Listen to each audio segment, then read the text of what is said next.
fuck is a reboot? A reboot, boys, is when Hollywood wants to make a lot of money without the hassle of creating a new movie. So they take an old movie and change just enough to make you pay for the same shit all over again.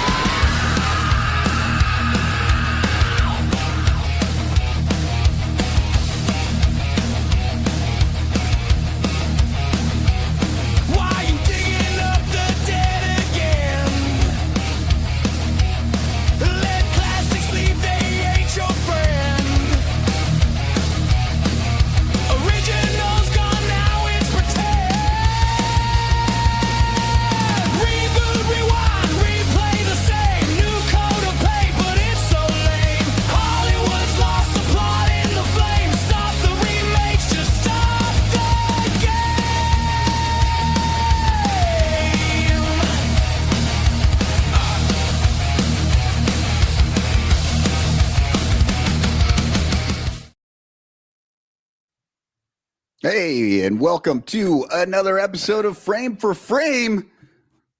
This is Cotton Cubes fan and my co-host Tom Garcia, Yumper, and we are talking this time about The Fly, the original from 1958 and the remake from 1986 that we all watched way too young.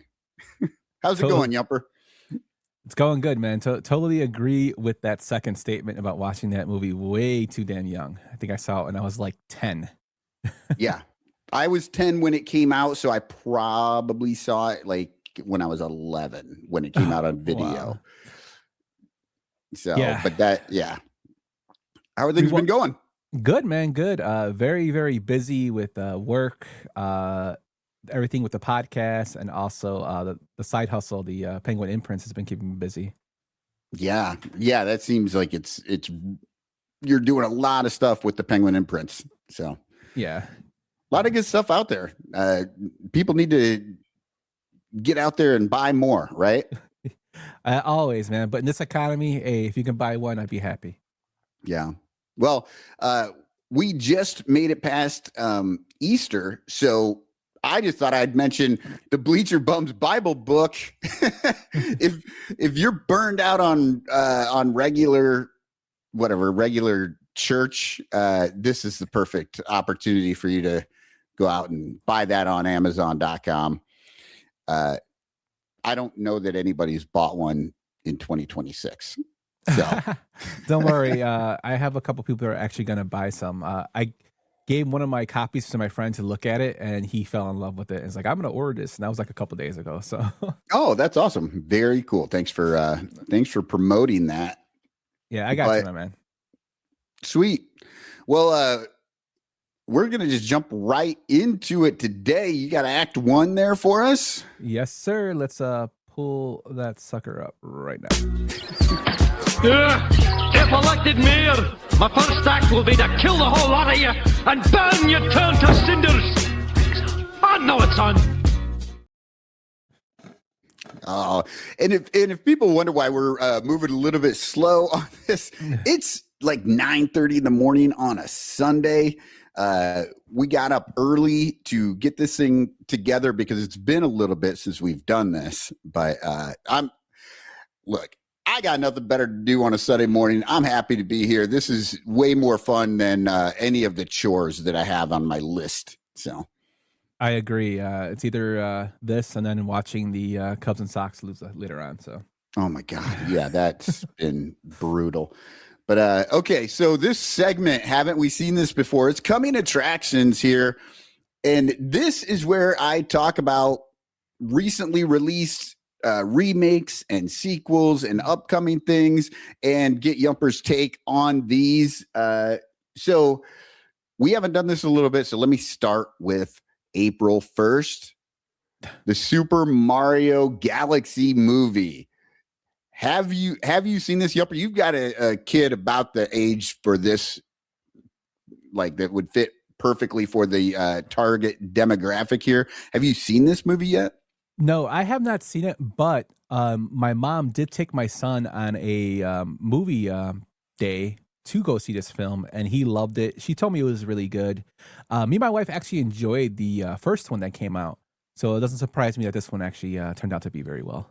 Yeah, I watched the remake of the original, whatever, the most recent one that came out, and I thought that was a very good movie too. I really did enjoy that, and I will watch this. I'm not going to go to the theater for it, so I'm looking forward to it coming out and getting a chance to see it. These are fun, but yeah, it's a sequel of.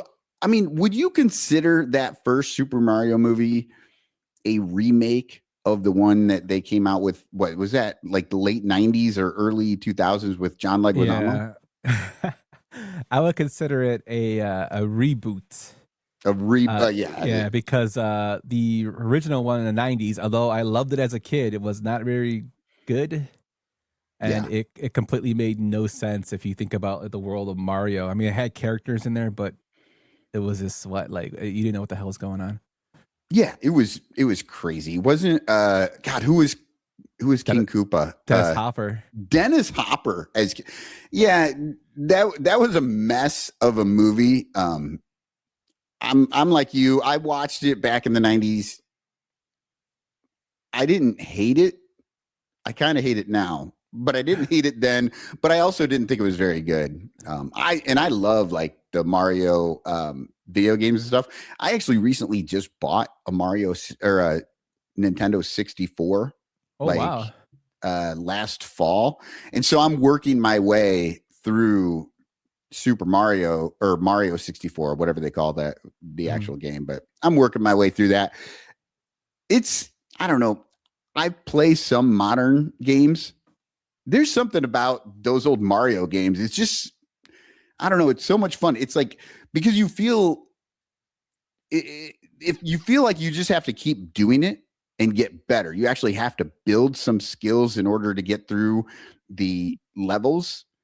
Whereas, I don't know, some of the new games don't really seem like that. It's like you just have one skill and you just have to keep doing that thing to get through or find the secret code or something like that.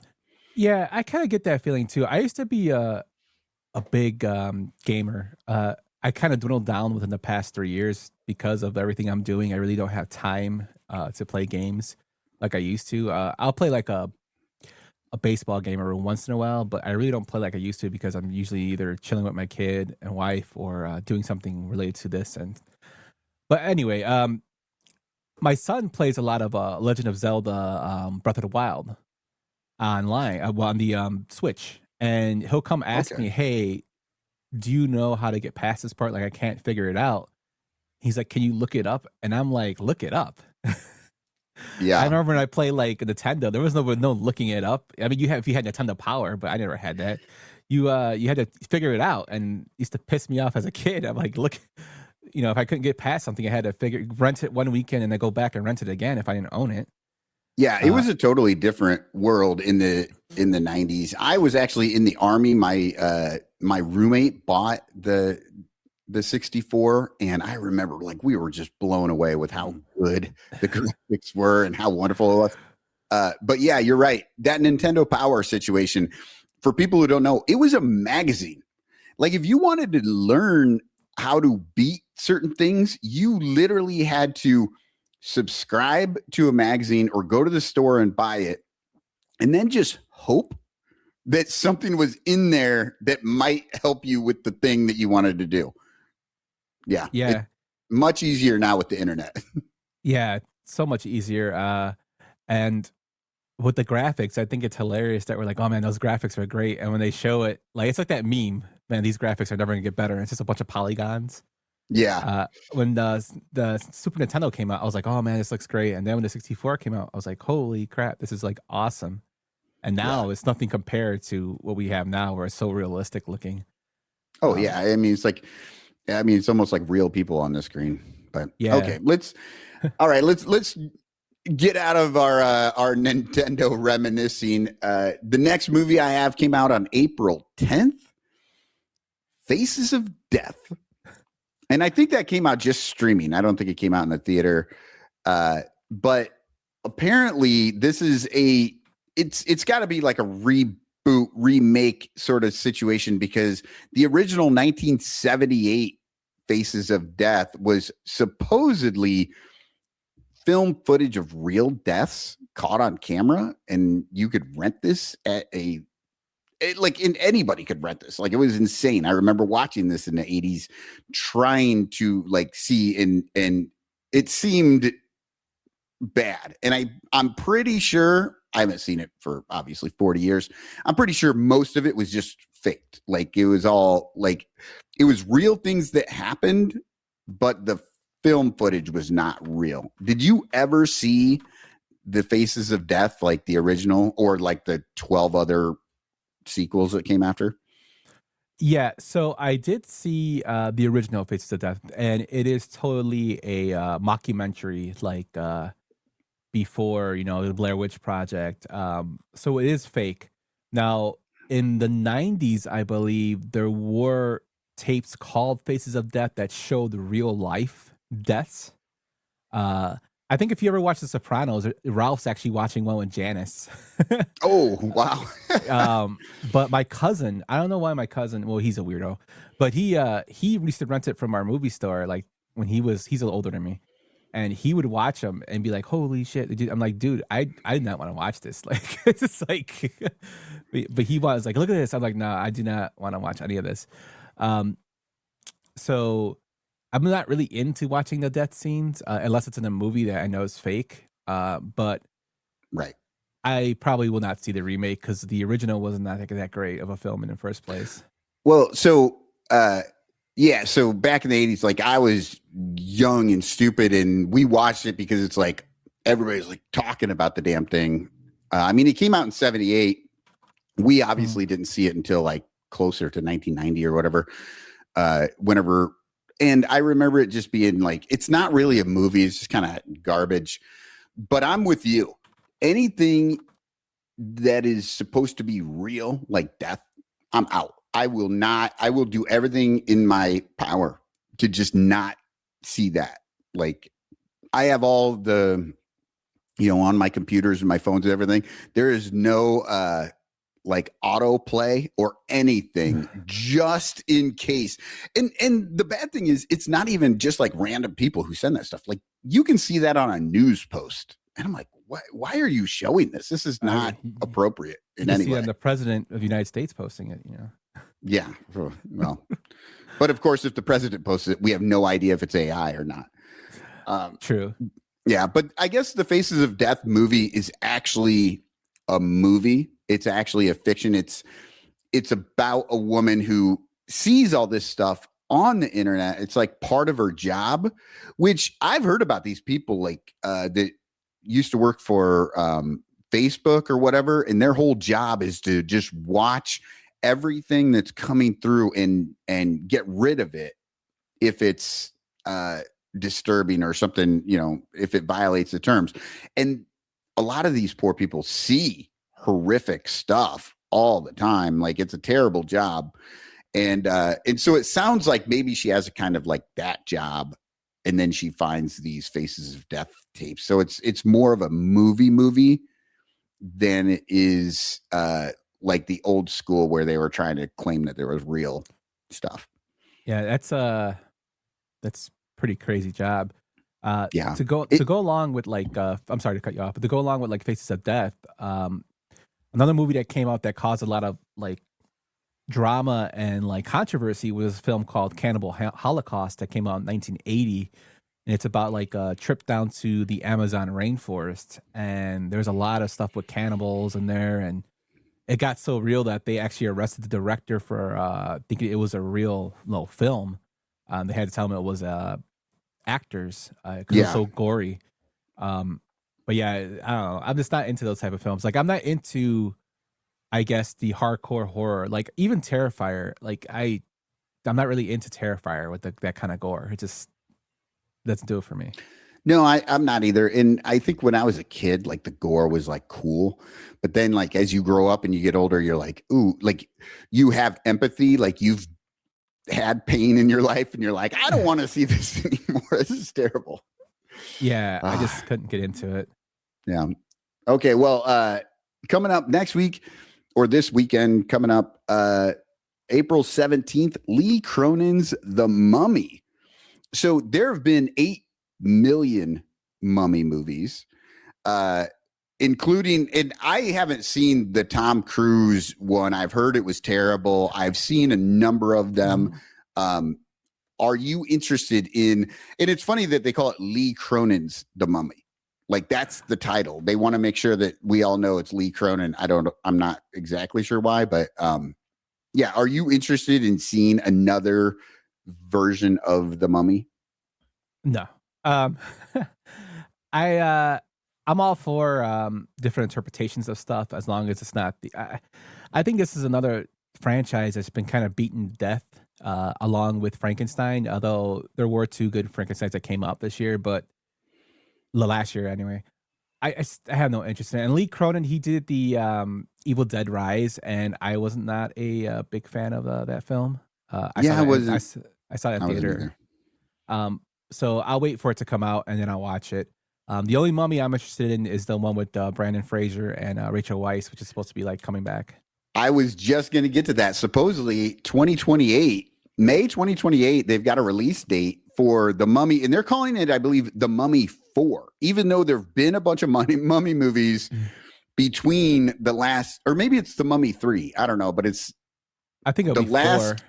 Brendan Fraser, Rachel Weisz version of The Mummy, which even though it was The Mummy, it was really like an Indiana Jones style adventure. Like the main character was not the Mummy. That was just who they were fighting. I remember the first one. I've actually seen it somewhat recently. The first one was fun. That was a fun movie. I haven't seen any of the sequels in 20 some years or something, but yeah, I might check this out. It'll be interesting to see what they do, because obviously these people they're going to be 20 years older than they were when the last Mummy movie that they started came out. Yeah.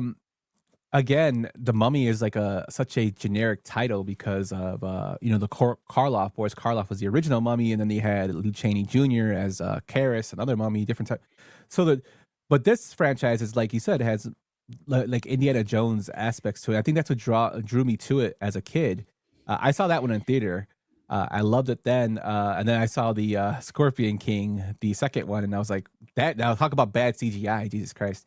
The Rock is horrible in there as CGI. And then the third one came out, which Rachel Weisz wasn't even in. It was just Brendan Fraser and John Hannah, the brother. Jonathan Hyde, the brother. Yeah. And I just it couldn't get. That was just a bad thing. And then they tried to do it with the Tom Cruise. And that was just bad next. Yeah. And I mean, if I remember correctly, wasn't the third Mummy movie, wasn't that the one that was trying to set up the Rock coming in as the Mummy? I think so. The third one had Jet Li in it. It was a Dragon Emperor or something like that. I haven't seen that movie. I only saw that movie like once, and I didn't like it, and I just didn't see it after that. Yeah, I feel like that one, and maybe I'm wrong. It's, again, been so long, but I feel like that one came out as like a way to set up that they were going to go to actual movies about the Mummy. And then that's the one that starred The Rock as the Scorpion King. And then any number of other wrestlers became the Scorpion King afterwards. Like it was wild. But yeah, I don't think any of those did really well. It'll be interesting to see if they can bring this franchise back a little bit. They tried to do it with that Indiana Jones Quest or Dial of Destiny. And I feel like they failed pretty horribly. I wasn't a big fan of that one. Yeah, we had for our podcast, we had a film event for that. So yeah. But it's interesting when they try to do this stuff. Maybe just come up with new movies, right? Yes, new ideas, fresh ideas, man. Well, I'm about to tell you about fresh ideas that are getting reboots because they weren't fresh. I've heard they're trying to reboot the Spider-Verse. already. So we're talking Morbius, Craven, Madam Web. These are like all the Sony Marvel movies that they've made in the last few years, and they've all been panned. Now, I watched maybe a half hour of Morbius. It was horrific. I have not seen any of Craven, but I didn't want to because it didn't make any sense because that is not the character at all. And then I did watch Madam Web, and I will say that movie got trashed, but it wasn't that bad. Like it was not a good movie, but I was really expecting Morbius levels of bad, but it was a watchable movie. Yeah, so when it comes to comic book movies, man, I do not listen to any of the reviews unless it's from like a Roper or somebody I know, because like comic book fans are just like Star Wars fans. They trash for the smallest things, and that's not really me being a shot at them. It's just the truth. Like, for example, they hated She-Hulk, and the complaint was great show. yeah, I love liked that it. show. I liked that show a lot. And like they're like, oh, she's not serious. And I'm like, I never read the comic, but from reading it, she breaks the fourth wall. She's basically another a Deadpool type character. Yeah. And I'm like, it's not supposed to be taken seriously. But I don't know. So Madam Web wasn't as bad as I thought it was. Morbius was horrible, and I think a lot of that has to do with Jared Leto. I'm not really a big Jared Leto fan besides Requiem for a Dream. I just think he's a weirdo.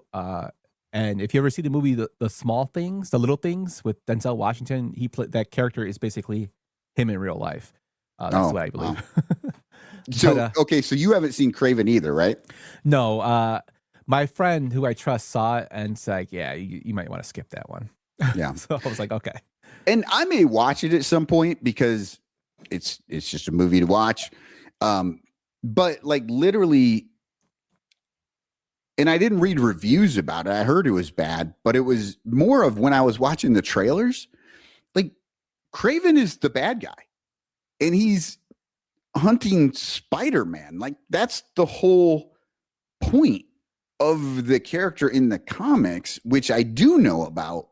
And so when they were like, oh no, we're just going to make him like some kind of a good guy, I was like, yeah, I'll skip this one until I'm just really bored and happen across it sometime. Yeah, I think it also probably has to do with maybe Sony trying to keep that licensing. I think so too. Because they did do Across the Spider-Verse and Into the Spider-Verse were very, very good films, the animated ones, and my kid loves them. They are really, great. really, really visually nice. And then you coach the collaboration with Marvel Studios for the Spider-Man films that are coming out there. But they're trying to keep that, I think, that franchise just like they did with Fantastic Four when they made that film in like the 90s and just scrapped it right away because they just want to keep the franchise names. Right. Yeah. It's I'm almost positive you're right that it's just backroom shenanigans to keep the rights to the movies. You're right though, the Spider-Verse movies, the animated ones were amazing. I can't wait for the third one of those to come out. Because I really did like the first two, and by Miller and Lloyd, is that right? Mm-hmm. Yeah, so good. I'm a little bummed it's taken so long for the third one to come out, but I mean that's got to be hard to do that kind of animation. There's so much going on. Oh yeah, and the other Spider-Man movies, like I like when Spider-Man shows up in the Marvel movies. Good. The first like Homecoming, I thought was a really good movie. The one where they're in Europe is fine, but everybody went nuts over that third movie. Thought it was so good. I think that movie is garbage. Like, I think it's just such a bad movie. Like, so that's another one coming out here soon too. I wasn't going to I didn't have that on the list to talk about, but yeah, they're doing Spider-Man 4, I guess. I don't know what they're calling this one. I think this one is Brand New Day. Oh, right. And supposedly the girl from Stranger Things, Sadie, is going to be Gwen Stacy. That's the rumor. And So my son has got into the world of Marvel conspiracy. Nothing bad. Just they go through the Marvel like trailers. It's like these two young kids. And they think, oh, this could be this. There's a lot of I guess rumor that Miles Morales is gonna be in this film because I guess on the poster, if you look at it when he's hanging upside down, there's two Air Jordans prints. They're on top of the bricks. So they're like that, and they say that maybe Spider-Man might die in this film. So I don't know. Yeah, I mean, I could see Tom Holland, wanting to end it just to get. Yeah, he's already come out. He's already come out and said that once him and Zendaya have kids, he's done acting. So, right. I mean, he could be wanting to wind it down. Pretty interesting. Yeah. I mean, yeah, they've got all the money in the world between the two of them. And yeah, if they want to have kids and retire, more power to them. Yeah. Okay. Well, that's really all I have for the coming attractions part. So I think it's time to get into these two movie reviews. Cool. Let's go into Act 2, my friend. And now for my next number, I'd like to return to the classics. All right. Do I need to do the slides here? Oh, now we're both doing it. Go ahead. You can do it. You can handle it. All right. The Fly from 1958. If you're not watching, if you're listening, this is the movie poster shows Patricia Owen's face screaming, and it says, "Once it was human, even as you and I, the Fly." I don't know. This is a very interesting poster to me. I've never seen this before, but I dig it. It's fun. This is again, late 50s sci-fi horror movie. And I mean, what do you think? I think this is maybe one of the most influential movies, despite it. Not a lot of people have done or tried to do remakes of this. No, one, it's in 58 and it's in color, which when rewatching it, it still looks pretty good. I don't know if it was digitized. I watched it on Amazon, but it looks very, very good. The colors pop. You could tell certain parts are on a stage because it has the background of the outside. Yeah. But I think the whole thing was on a stage. Like, yeah. I'm trying to I don't know that they went outside for any of it. Yeah, it's it's still without getting too much into the film before we start talking about it, it still holds up in certain aspects. It's influential. It was like the biggest film for Kurt Newman, who unfortunately I think died that year. Yeah, and we can actually move on to Kurt here, the director of the movie, Kurt Newman. He directed 68 movies between 1931 and 1958. His final movie came out in 59, posthumously. So, because he did die in 58, but he had a huge, long career. I mean, he was born. I love this. He was born in 1898 in the German Empire, because Germany wasn't even a country the way that we know it now. It was still the German Empire, which was a group of states that were just sort of together. They didn't actually become the country Germany like we know until later. It was pretty interesting. But then he died at 50. Yeah, he died fairly young.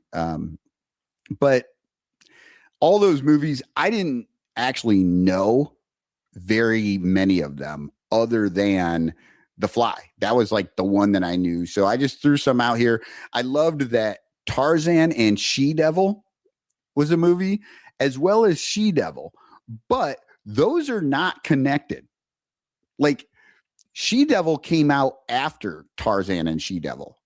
And it's like a sci, I looked up the thing, and it's like a sci-fi movie, whereas obviously Tarzan and She-Devil is an action adventure sort of thing.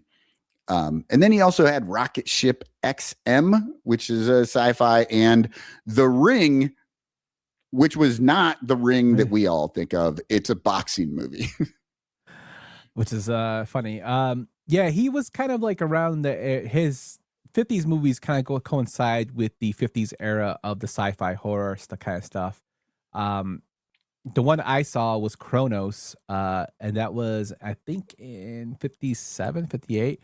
Probably 57 because he died in 58. And that was just basically about an alien that like came back and invaded. It's like a robot alien that came back and like to invade the Earth.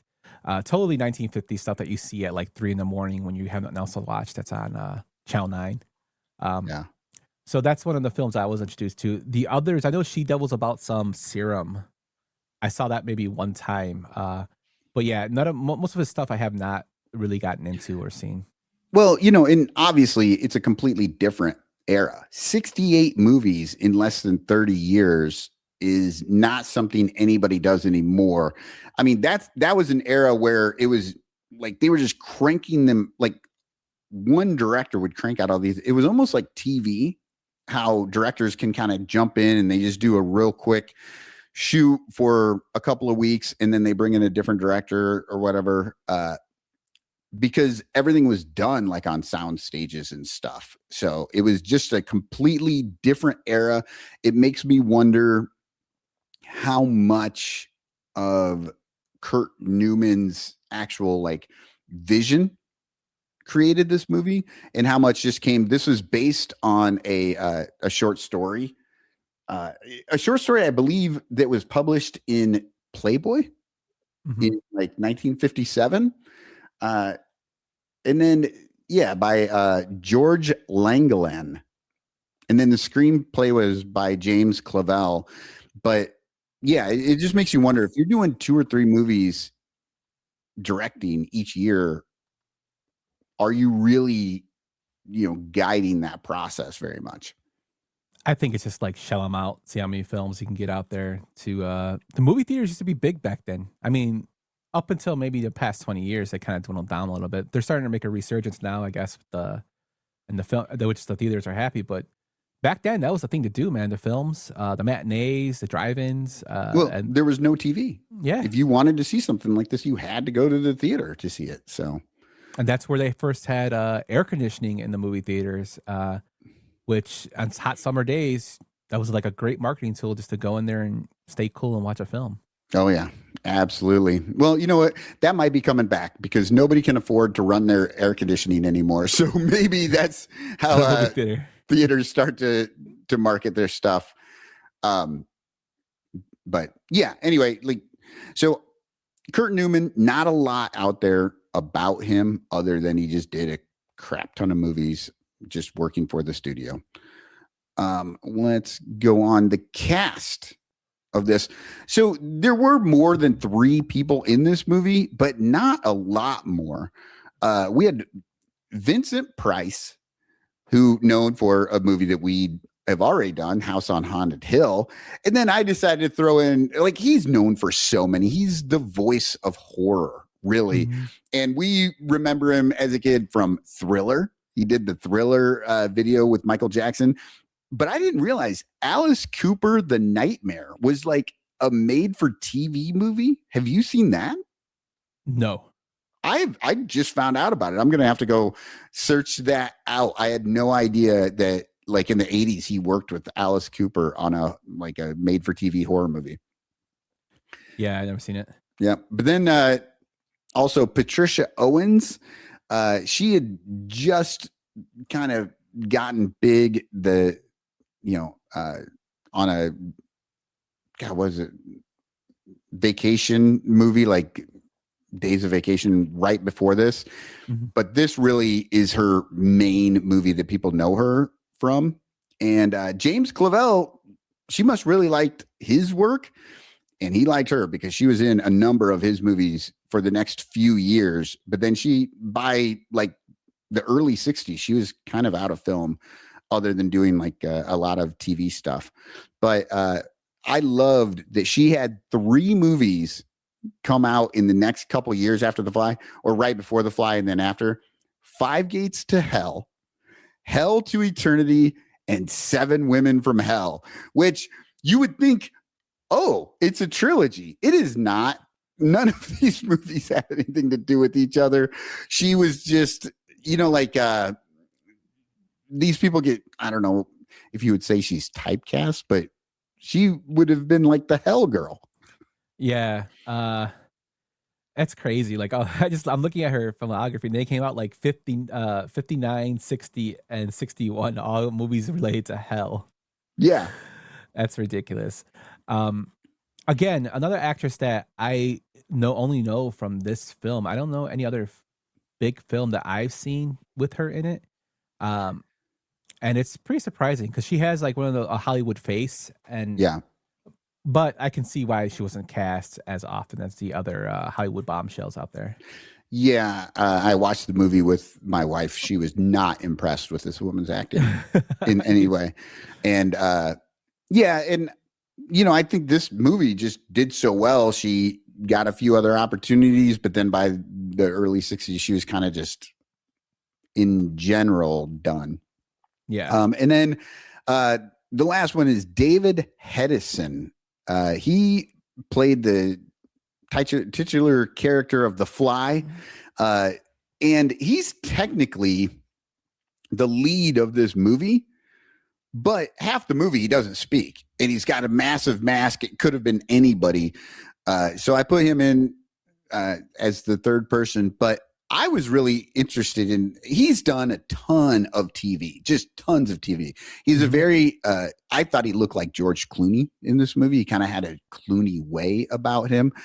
But I was surprised to see he was in Live and Let Die in like 1973 as Felix Leiter. And then he reprised that role with License to Kill in like 1989, which was the Timothy Dalton version. So he went from, So I don't know how many people have done this. Maybe Tony.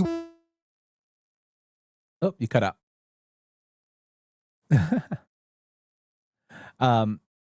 Maybe Tony would know about it. If you watch the Sadistic Penguin Studios YouTube channel, we have a bunch of James Bond films that Tony and our guy Adam are going through, and I believe they talked about David Hedison. He does play a character, Felix Leiter, that has been played by many people, including Jeffrey Wright, I believe, in the most latest film, which was Casino Royale. But yeah, looking at the portrayals here, he has done it twice in 73 and 89, and Jeffrey Wright has done it 3 times in 2006, 2008, and 2021. So that's just a character that's constantly in there. Just some crazy stuff. This is his first lead film that he was given, and like Cotton was saying, he doesn't really speak much. It's mostly physical acting, and you don't know it's really him because he does have for one, the makeup on, and two, the black garment over his head.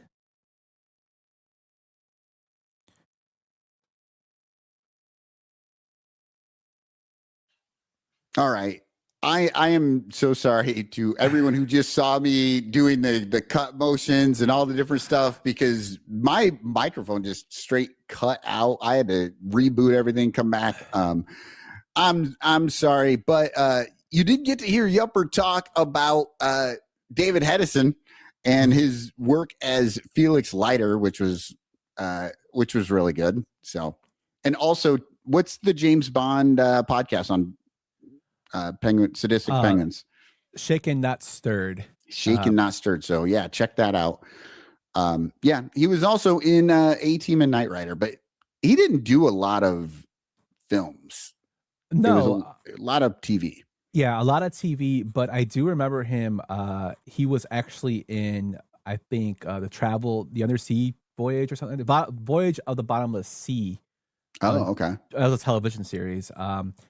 And then he did Robin Hood, and I think he did The Lost World too. He was in Lost World, the 1960 film, not the Steven Spielberg film.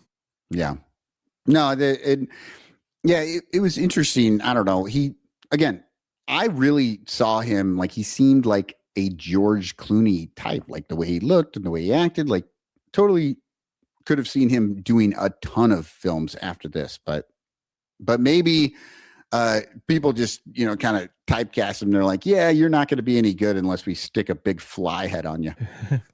I would say, to be honest with you, in this film, he's probably the best actor in this film. Probably.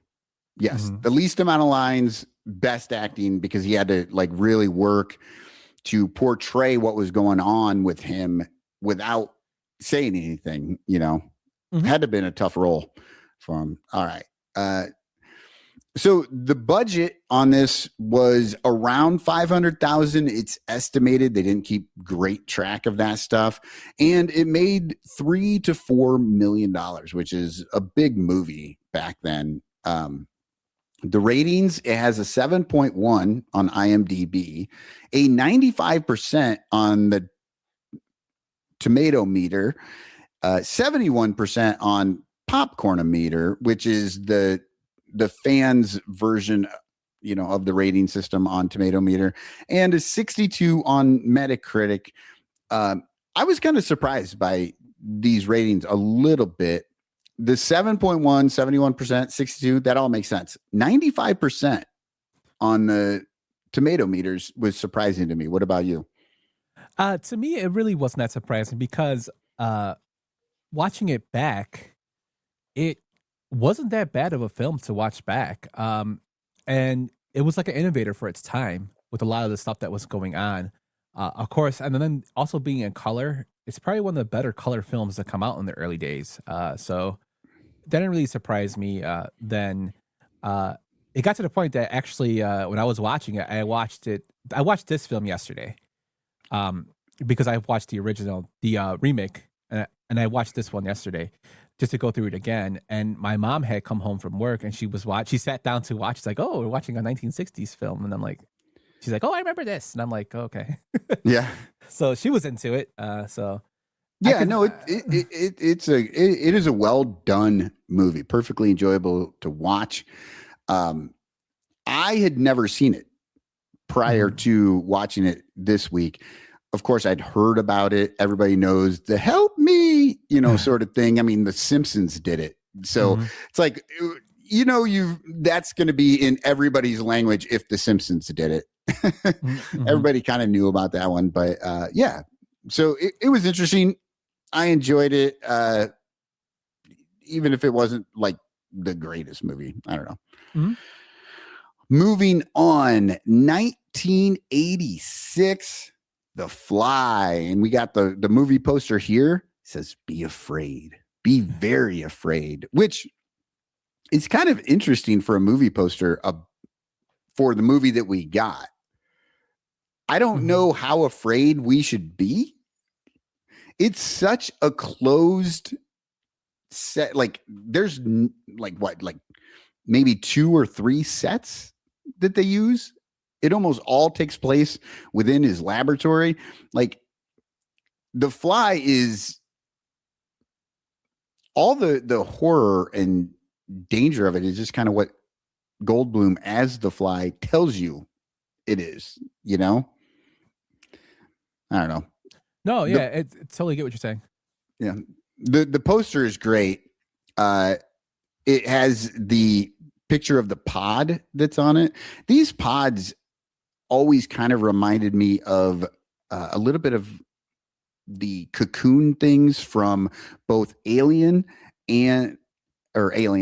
I guess, and Gremlins.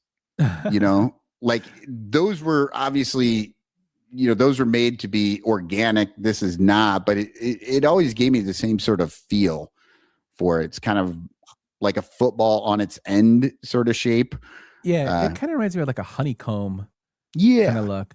I did find it hilarious that when Gina Davis first sees them, she's like, "Oh, telephone boots." And I'm like, how the hell did you get the telephone boots look like that in the 80s? Like, I never seen one like that.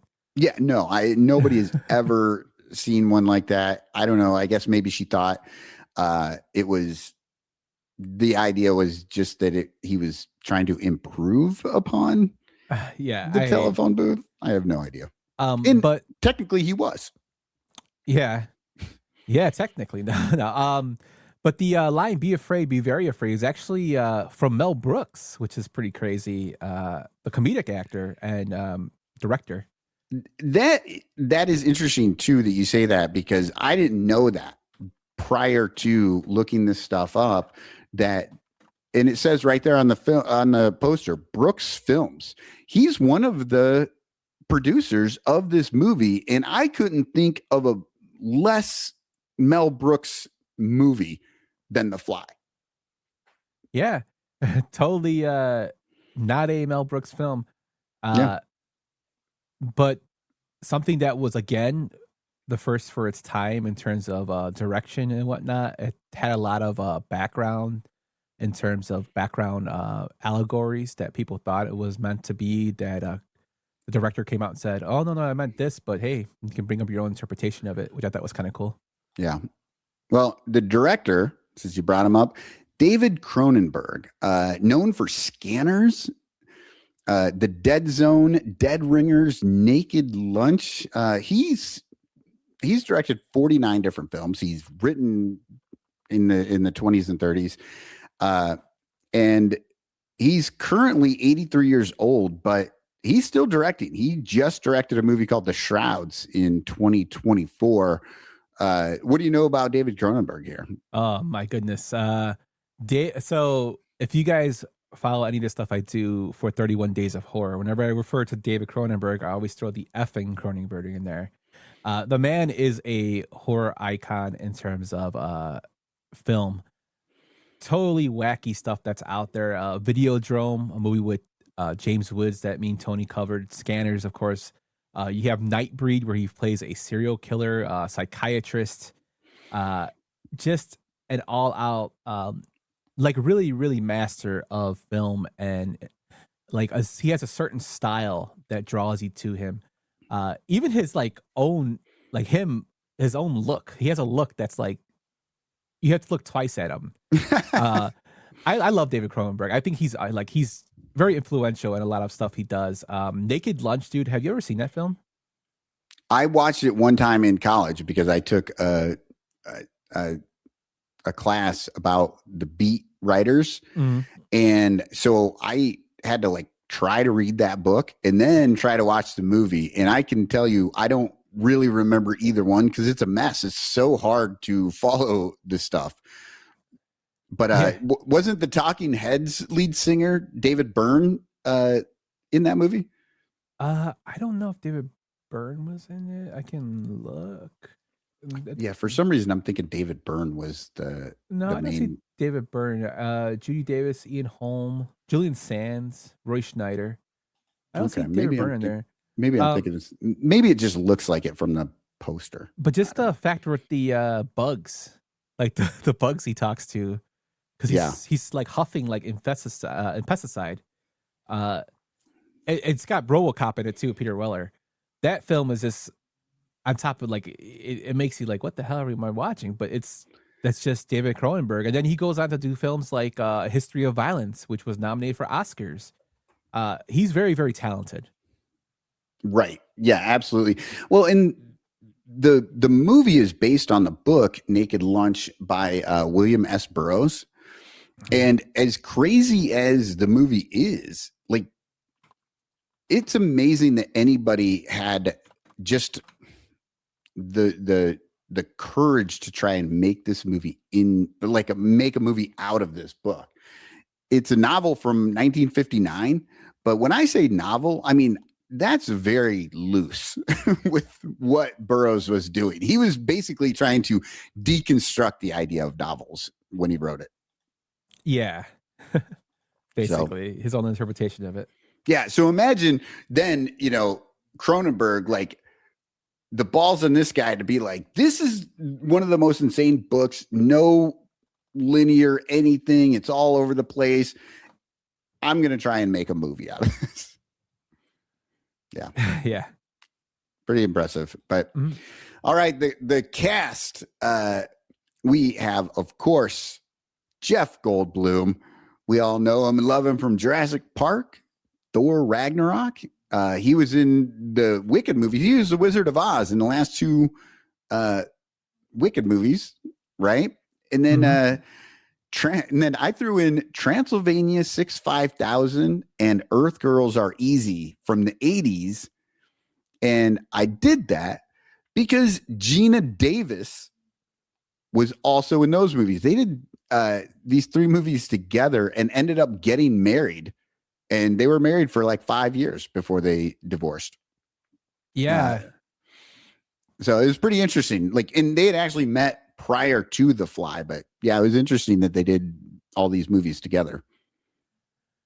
I noticed that we talk about typecast. Jeff Goldblum, I like Jeff Goldblum, but he kind of plays the same character in all his roles. He like the eccentric guy. Yeah, he is kind of, Jeff Goldblum is kind of just Jeff Goldblum in most things. We also saw him in when we did Invasion of the Body Snatchers. Mm-hmm. He was in that. He was a little more mellow in that movie, not quite as crazy. But yeah, it's almost like people just got to a point where his mannerisms and stuff became so interesting that I think directors were just looking for that. The Goldblum, yeah. Yeah, and wanting him to do that. This one is still earlier in his career, so he's not quite as eccentric, but you can see it kind of coming out. I will say, pretty impressive mannerisms for The Fly when he becomes The Fly. He did an excellent job. And, you know, looking at this, Michael Keaton was offered this role, and other actors were offered, but they didn't want to go under the knife for the makeup. Because they didn't want to deal with that. And Goldblum just like, oh, I'll do it. And he was perfect casting. Another film that he does really well in, where he kind of doesn't do the Jeff Goldblum awkward dude, is Deep Cover. I don't know if you ever seen that film with Lawrence Fishburne. No, I haven't. It's a very, very good film. Very, very good album too, if you like hip hop. He's basically Fishburne is actually an undercover cop, and he gets like Goldblum's connected to like kind of like a underground organized crime, and he kind of like it's kind of spiraling out, and Fishburne's like his right hand man. So it's actually a really, really good film. I think it's like got like a 7 out of 10 on IMDb, but check that one out if you get a chance. Yeah, I will have to try that one out. Gina Davis plays the female lead in this, and we all know her from one of the best, in my opinion, baseball movies ever made, A League of Their Own, Thelma and Louise, Beetlejuice, and then her most recent movie was Blink Twice, which I have not yet seen, but that's one that I keep seeing on like Amazon Prime, and I keep thinking like, ooh, that looks interesting. I want to watch it, but I just haven't seen it yet. Yeah. So Gina Davis, for one, like Hollywood Scarlet, great actress, Oscar winner. I know her from Beetlejuice is probably the first movie I've ever seen her in. And then of course, yes, I'm totally agree with you in terms of League of Their Own, revolutionary in terms of movies about baseball, film that portrays women in baseball, which I thought was awesome. She kind of like, after like A League of Their Own, she did that film Angie and then Stuart Little, and then kind of like her career kind of went down a little bit. Yeah. So I don't really know anything she's done. Like I know she was in Blink Twice, which I guess got some good reviews, but I don't know anything that she's done that stood out to me that made me want to go see it in a while. Well, she's obviously she's a bit older now. I mean, she's 70 years old. She looks amazing for 70, by the way. But she was also married to a plastic surgeon for 20 years. So might have something to do with it. But yeah, I don't know. She was in Quick Change. She was in a couple of these movies. But then, she just had different interests too. So like when she started maybe getting to a point where Hollywood didn't think she was the super sexy woman, because this movie, she was cast as the sexy woman. I mean, Earth Girls Are Easy, Transylvania 65000. She was like supposed to be the sexy woman. So as she got a little bit older and, maybe Hollywood had a little less time for her, she started doing other things. Most interesting to me, she competed to try and be on the 2000 Olympic archery team. She had never done it before, but then in like 1997, she like started shooting, and I guess she was pretty good, and she just dedicated her life to it for a couple of years and ended up as an alternate for the 2000 Olympics. They took like the top 20, like you had to be in the top 20, and she was like number 24. So had a few of the, archers fallen out, she could have ended up on the Olympic team. Yeah, it's doesn't surprise me though, because she's a member of Mensa too. Yeah. So I think you have to have an IQ over 140 to be a member of Mensa. And if you can tell, a lot of eccentric people are there. James Woods a member of Mensa, so that tells you one thing. But she also had a Gina Davis show on TV that she tried to get going. She has an organization in Hollywood, what is that one? I believe it has to do with, God, where is it? Sorry, but yeah, she has an organization, the Gina Davis Institute on Gender in Media. And again, this I'm sure goes back to her experience as a woman in Hollywood, and like you said, she's like brilliant. She's in Mensa, and so she was doing a lot of stuff outside of doing movies. So pretty impressive woman. And then we end with John Getz. Now, he's known for The Fly 2, the only member of this trio from this movie that was in the sequel. And what's interesting is he plays basically the same role as Vincent Price does. Obviously, much different, but Vincent Price was the only one of those three to come back in The Return of the Fly. So kind of interesting how those two things sort of paralleled. He was also in Born on the 4th of July, Blood Simple, and Don't Tell Mom the Babysitter's Dead. That's the one that I kind of remembered him from. Like, I don't know. That's not like a classic movie, but it was fun when I was a kid. Oh, I love that film. Yeah. The dishes are done, man. Actually, we almost got him to come on our show. Keith Coogan. Wow. He was interested. And this is when I had the other the other podcast host. So not John Getz. No, Keith Coogan. Kenny. Okay. But he was willing to come on. I was like excited because Keith Coogan's grandfather was Jackie Coogan, the Addams Family. Wow. I didn't know. But that's just another tangent. But John Getz. Yeah, he's got one of those faces where you see he's in a lot of stuff and you're like, oh, I remember that guy. And he's really good at playing asshole kind of characters. In this film, he plays a weirdo. Like some of the stuff he says is just I don't know if he's just doing it to get a rise out of her, but it's just like, what the fuck? But then again, it's a Cronenberg film, so it makes sense. It's a Cronenberg film, and it's the 1980s toxic boyfriend sort of trope in film, and he played it to a T. Which let's move on. Box office ratings, 15 million budget was estimated.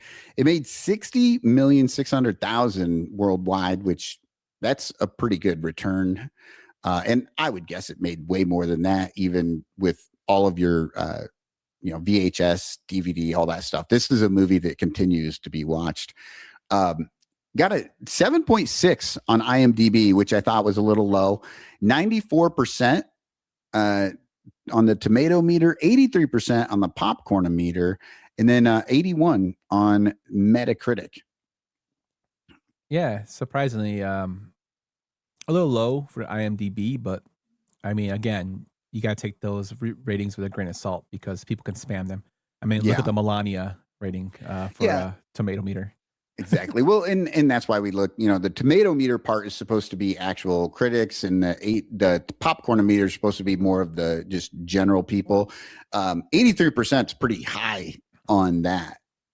And I will say, I talked to my family about watching this movie, which I showed it to them maybe 3 years ago for the first time. None of them had seen it. So like 3 or 4 years ago, we watched it. And of course, I loved it. And when I asked anybody if they wanted to watch it again, all of them were like, no, it was disgusting. And I thought that was really funny. I was like, oh, wow. Like, I guess I wasn't really thinking about that. And then I watched it this time with that sort of in my head. And it is a pretty disgusting movie. I was surprised. I hadn't really thought about that aspect of it as much as they had. Yeah, definitely it's got a lot of parts in it that are like, what the fuck am I watching? Yeah.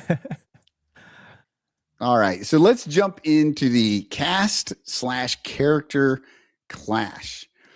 And this is a good one because even though they all have different character names, it's very obviously a one-to-one from the 1958 movie to the 1986 movie of who these characters are within these two movies. I mean, so first off, we have Jeff Goldblum as Seth Brundle going up against David Hedlison as Andre Delambre, the brilliant French scientist in Montreal.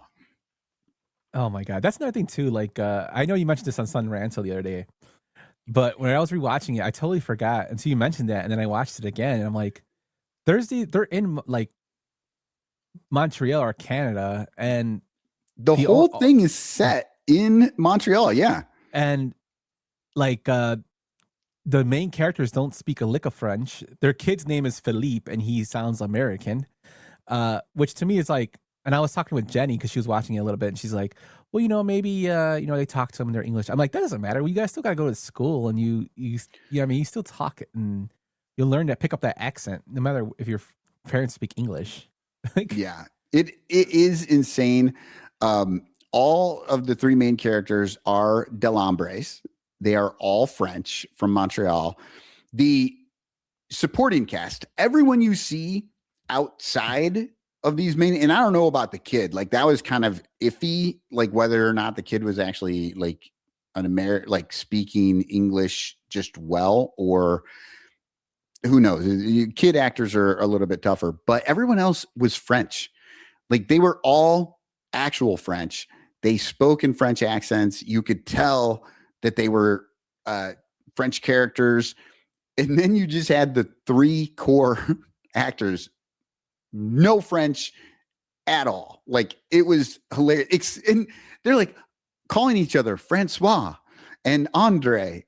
And they're saying it less of an accent than what I just used. This is kind of like off tough topic, but have you ever seen Project Runway? A long time ago, yes. Okay, we used to watch that. The first season, I watched the first season like way back. I didn't watch it after that, but the first season I watched, no, the second season. And there's a character named Andre in there, and Tim Gunn would look for him and be like, Andre, where's Andre? So every time I heard them say Andre, that just popped into my head of Tim Gunn saying his name. Andre, where's Andre? That's hilarious. Well, and Tim Gunn is like super English, and so it makes total sense. Yeah, that's why it cracked me up. I was like, oh man. So all right. Well, we got, and then Jeff Goldblum they're both scientists in this. Jeff Goldblum had a chance to really act with amazing, with the amazing like prosthetics and stuff that he was able to use. David Hedlison I think he probably had to work he would have had to work a little harder, but Goldblum absolutely just made that thing so good. But the fact that Hedlison couldn't talk, couldn't show his face, all that stuff. He had to do these things. It was pretty impressive, like acting chops. But I got to go with Goldblum here. Like the Seth Brundle character, I thought was just a better version of the character. I think both the actors did great with what they had, but I'm going Goldblum here. Yeah, so this one's kind of a toss-up for me because I did not like the Seth Human Brundle character. Okay. I can see that, yeah. But I thought David Heddleston, his character was kind of dry as well. I thought he did a very good job with as the Fly, as being a character who can't talk. His visual and mannerisms, that's how he portrayed to the audience, and it was very, very good.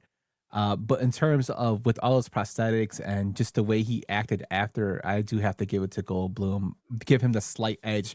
But Heddleston did a very, very good job. So it's not like one was so much better than the other. It's just that Goldblum had a lot more to work with in having a speaking role while Heddleston didn't.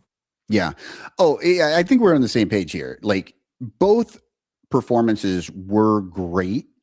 It was really somewhat limited just by the time. And I have to say, Newman versus Cronenberg, the directing of this. Now, like we were saying before, Newman probably didn't get a lot of creative direction, but I have to imagine if he had seen this movie, the 86 version, that's exactly what he would have wanted to do.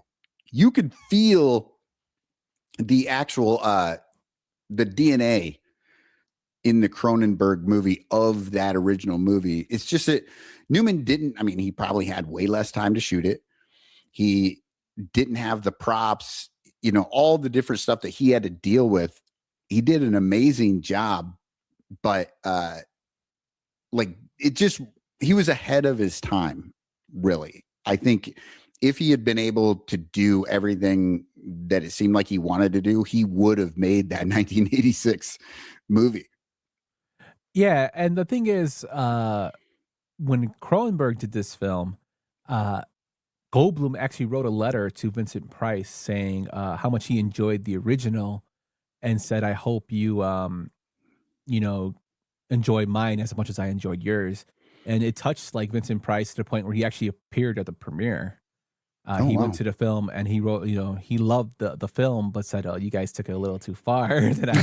But he enjoyed it, and it really, meant a lot for him to have a modern star reach out to him and acknowledge him, which he really, really loved. And I think Cronenberg kind of shows that in the film. He plays tribute and then does his own spin on things that we'll probably get to when we go through it. Yeah. Okay, next character, Gina Davis as the horrifically named Veronica Quaife. What is that? I don't even know what's going on. And then Patricia Owens as Helene Delambre. And I think I just did a Spanish name? A Spanish accent. Because I just cannot keep that stuff straight. Now, one thing that was interesting difference between these two movies is that obviously in the 58 version, they were all family, right? It was David Heddleston, Andre married to Helene, and Vincent Price as the brother-in-law, brother/brother-in-law.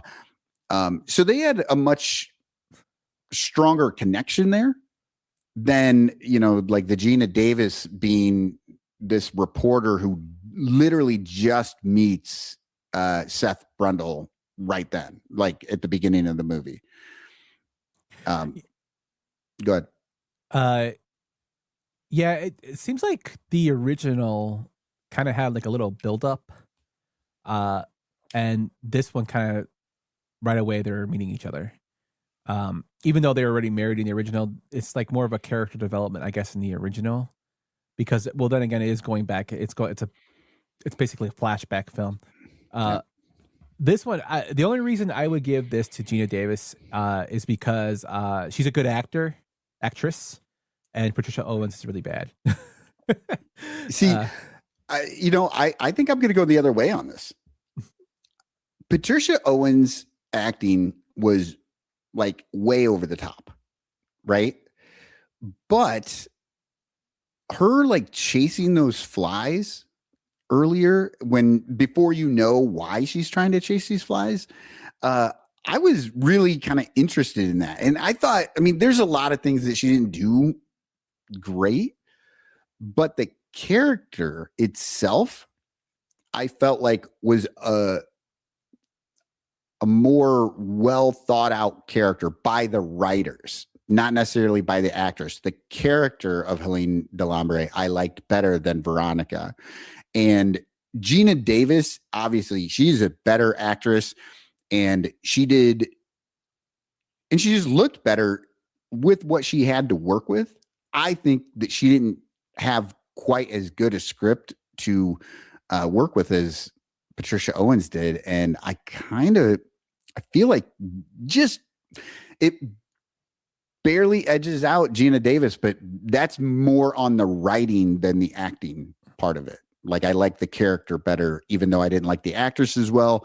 I think, honestly, if Gina Davis could have had the Helen Delambre role, I think it would have been an amazing part for her.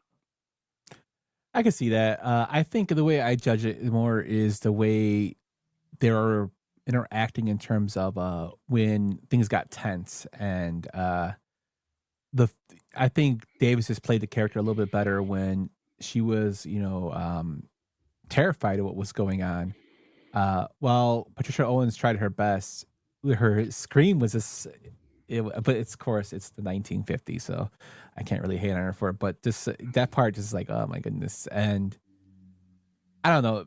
I thought both writing parts for them were bad, which is kind of disappointing. But I can see if by you saying that she was going after the fly and stuff. But I'm still going to stick with Davis because I think the better actor should win this. Yeah, and I mean, I don't think you're wrong. Like, again, these characters were very close. The characters and the actors were like, I think the 86, those actors, all of them were just better actors across the board. But the writing and the characters were better across the board, sort of in the 58 version, like who they were and what their connection to each other was more believable and felt stronger to me. But that's why, like, I don't know, I like Jeff Goldblum a little bit better than David Hedlison. I liked Patricia Owens just a little bit better than Gina Davis, but it's all subjective, right? Like, we're just sort of like, which one. It's insane to try and figure out which one is better when they're 30 years apart and doing completely different, having different tasks to handle in these movies. Okay, let's move to the last one. We get John Getz as, again, another terrible name, Stathis Borans. I don't know what even nationality that might be or what it might be. Stathis Borans is an insane name. It's just Cronenberg and his. I mean, the lead character in Nightbreed, although it was written by Clive Barker, his name is Boone. So yeah, well, it's amazing that Seth Brundle is the most like generic name that he uses in this movie. But yeah, so John Getz goes up against Vincent Price, Francois Delambre. And so yeah, what do you think about these two? This one's kind of tough because they're both playing different characters. Getz is playing the ex-boyfriend publisher that it's kind of slimy in kind of ways, and then he's genuinely affectionate. He's a creep to me. Yeah. And Vincent Price plays the brother who, is in love with Patricia Owens' character, but he knows she loved his brother, and that's just something but he still loves the family. He plays like a good guy that's tormented trying to get her off murder charges. So it's kind of different characters, but in this sense, I gotta go with Price because I just think he had a little bit more to work with instead of doing the stereotypical ex-boyfriend kind of stuff. Also, Getz his dialogue was just Like when he told her, if you die, can I claim the body? I'm like, what the like? Who the fuck says shit like that? Like, Oh yeah, it was horrific. so I would just go with Price on this one. Yeah. This is a tough one because Vincent Price is very generic in this movie. I think the best acting he does is when he's with the detective and they're talking to Patricia Owens' character and he's not talking. He's like standing there and he's doing face acting. That was the best part of the movie from Vincent Price for me. Yeah, his mannerisms are so great. Even when he's sitting on top of the bench and he's just talking to himself, like, because he's freaking out because it's almost time for them to come get her. He hasn't found this fly they're looking for, and he's like throwing shit while he's sitting there, and he's like just basically rambling to himself. I thought he did a very good job doing it. And don't get me wrong, Vincent Price is more known for the aesthetic. He's not the greatest actor, but he's more known for the voice and the aesthetic of the appearance of himself for being in the film. I will say that kind of threw me off a little bit too, is that he's basically the main male character, but he's not he's not the scientist. He's not the scary guy. He's not really any of that. He's like you said, he's genuinely seems affectionate and supportive and is just trying to get through it. He didn't have a lot to work with. I don't know. I actually, I think you're right. I think Vincent Price probably wins because John Getz was just, again, you talked about how Jeff Goldblum just gets sort of typecast as things. John Getz is that guy as well. They just want him to be the jerk, and he does it. And his role, his character, like, why was he even still a part of her life? You know what I mean? Like, he's the ex-boyfriend and he's stalking her. He's letting himself into her apartment. And she is stuck sort of with him because she works with the guy. Like, he's her boss.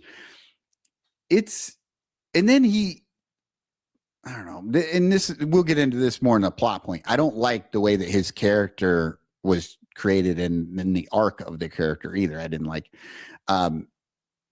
so yeah, now, I mean, maybe reconsidering this. Yeah, I think I got to go with Vincent Price. Is just like, it's hard. It's a better, I just like that character better. I think Vincent Price's character is probably more important to the 58 movie than John Guess's character is to the 86 movie. I think we could probably just get rid of that John Getz character or just pare it way back, or just, he could be a voice on a phone when she's talking to her editor. Like, we didn't really need that guy at all, other than to be there for the horrific like gore later in the movie. So yeah, I think I'm going to go with you. I got to go with Vincent Price on this. So looks like we are 2-1 with different characters for the 58 version. Yep. All right. So let's move on. Plot point punch out. We're going to talk about these movies a little bit more here. We're going to talk about obvious plot holes if they are, better character development, best scenes, worst scenes.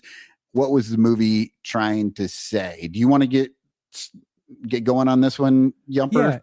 Yeah. So for the 1958 version, it basically opens with a murder, which I thought was pretty crazy with the bunch of blood they showed for it in the 1958 film. It was pretty gross. Body in a press. And it's basically a woman saying that she killed her husband. The police are interviewing her, which to me was kind of strange because she was there for murder and they didn't throw her in jail. They had her stay at her house. But it's Montreal. Like, it's they're French Canadian. It's all much. They're only good with making love with their faces, like they said in Last of the Mohicans, the French.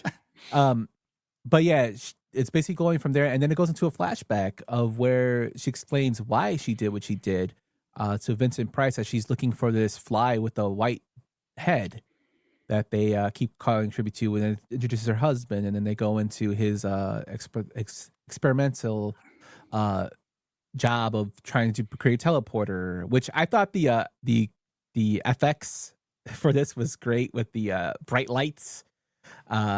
Also the having stuff teleport, which is basically putting a copy of it in the opposite room. Yeah. So because you never see the other room, it doesn't actually show the transfer back and forth. It just shows like one thing to the next room. They do that in the 86 as well, though. Yeah, with the smoke In the pod. Yeah, you can't see in there. So yeah. But you know, the obvious plot holes for this one, I think, are just. I think, to be honest with you, they covered a lot of stuff in the script that answered a lot of questions, like what was his main job? Well, they own a company. Him and his brother, Price, and his brother own a company. Andre, they basically create stuff for scientific things. Andre's a scientist, and it seemed like Vincent Price's character was more the business side. He wasn't the genius like his brother, but they had a very, very healthy relationship. So it covered that aspect of it. One of the things that I didn't understand was that fly, although it was in his house, how did it keep coming back to the house when it was outside? Like, I don't think I've ever seen the same fly come back to my house. They usually just go where they gotta go. Well, I mean, because the fly had a human head on it. We have to now as the man that had the fly head was slowly becoming more consumed with the fly stuff. The fly with the human head, you have to assume, is doing the same, and so is starting to gain more knowledge and maybe keeps trying to come back to the house. That was my guess. That's how I rationalized That's good interpretation, but I was just like, why the hell is and the fact that she makes her poor kid look for this fly. No idea why he's looking for the fly either. Like, doesn't say it's daddy. Yeah. Which I thought was just kind of a weird thing. Just the whole investigation. And then how it wraps up at the end with, oh, well, you can say, I forgot to do this. And you can say, and like, dude, there was other people around you. Like when you were interviewed by the police, like just because he's the chief inspector doesn't mean he's going to be able to throw it all out. Right. And I also thought it was hilarious how he smashed the fly with the rock. How he just like, fuck this, and just smashed them. Like, Jesus Christ. And this is Price's line of, you killed a man with a fly with a human head. You created murder. You did murder. That little speech by Vincent Price at the end there to sort of talk him into not pressing charges against Helene was something else. So for me, the biggest plot hole, like if I'm thinking about it, is just that the fly and the man were mixed together, right? And I say this because he put like a plate in there and it got transported and it just became back as the plate. But then he put other things in, and those other things were not getting joined. Like they did not, when he would transport like a plate with with something sitting on it, it wouldn't then become like fused together. So it kind of made me wonder, like, well, then it should have not fused the fly and the man together, right? But also, as a scientist, he was terrible as a scientist. He calls his wife down to see this thing, and it's not ready. She notices that it flips the Japan written on the bottom of the plate. She noticed that. He didn't have any idea. And so then he has to go to work and try and fix it again. And then before he brings her back, he's just like, let me put the cat in there. Like that was the most like insane thing. This kid loves his cat and he's like, I'm just going to throw the cat in and see what happens. And the cat disappears. And you can still hear it meowing. Does not come back. And yet you can hear it meowing. Somehow the atomized cat can still meow, but then we never hear it again. Like it disappears. Now, what gets me with that, and Emily and I watched this movie together, when they're talking about the fly with the white head and the white leg, Emily was like, "Oh, that's the cat." The fly and the cat got mixed, and I was like, "Oh yeah, that makes sense." So I went through like half of this movie thinking that this fly that they're chasing is actually part cat and part fly, and I'm wondering when the man fly is going to show up. You know, the actual fly part. You know, it was So I got a little bit confused by that. I felt like that was that plot hole was great. Rough. The character development, there wasn't much in this. Literally, it was all Helene, I think. She's the one that was, I think we learned the most about and how she was dealing with stuff. Vincent Price, you didn't hear much about. The idea that he was in love with her really only came out in the sense that I think the detective asked him about it. No, it was. I think it was a doctor. A doctor asked. Or a him. doctor asked. Yeah, but otherwise, we wouldn't really have known that. And then I thought the David Hedlison as Andre, like becoming the Fly, I thought he did a really good job, but he was insanely bad at his job and just continued to be insanely bad at his job. Like he just kept doing. There wasn't really much character development there at all. And then I would have to say, I mean, the best scene is clearly the fly with the human head getting eaten by the spider is amazing. And I totally understand. When I was looking things up about this, like people were like, that messed me up as a kid. Like people talked about this scene. They're still talking about this scene. And despite it not being gory or it is disturbing. And the fact that those two men are just standing there watching and they do not help. Well, and he helps after he gets bit. Yeah. After he's bit by a spider, he's like, "Oh shit!"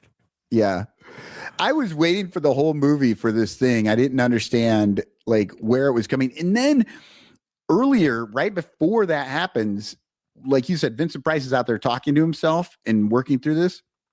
You hear the fly saying, "Help me," but he doesn't. And I was like, "Was that the scene? Was that it?" Yeah, I thought that. I hadn't seen this movie in a long time, so that's why I rewatched it again yesterday. I thought the same thing, and then I realized, the church bells is what kind of set him off, because it was time for them to come get her. Yeah, and that's when he started freaking out. The church, but that's when he started talking to himself. So that's why he didn't hear. But yeah, the fly screaming, "Help me, help me!" But my thing is too, like, didn't Philippe, the kid, hear him talk too? He had to hear him talk if he saw him on the web. I don't know. It almost makes me feel like nobody could actually hear him, right? Even though as the audience we could hear him. I don't know, because if Vincent Price could hear his brother saying, "Help me," why would he not have, I don't know, gotten rid of the spider, like tried to help? But if you think that if the idea is that he's looking at this and he's just hearing like sort of buzzing or whatever, or like he can't actually make out what the guy's saying, he's just looking at this like really creepy fly, and he maybe doesn't realize it is his brother. It just feels like it's a fly with this brother's face on it.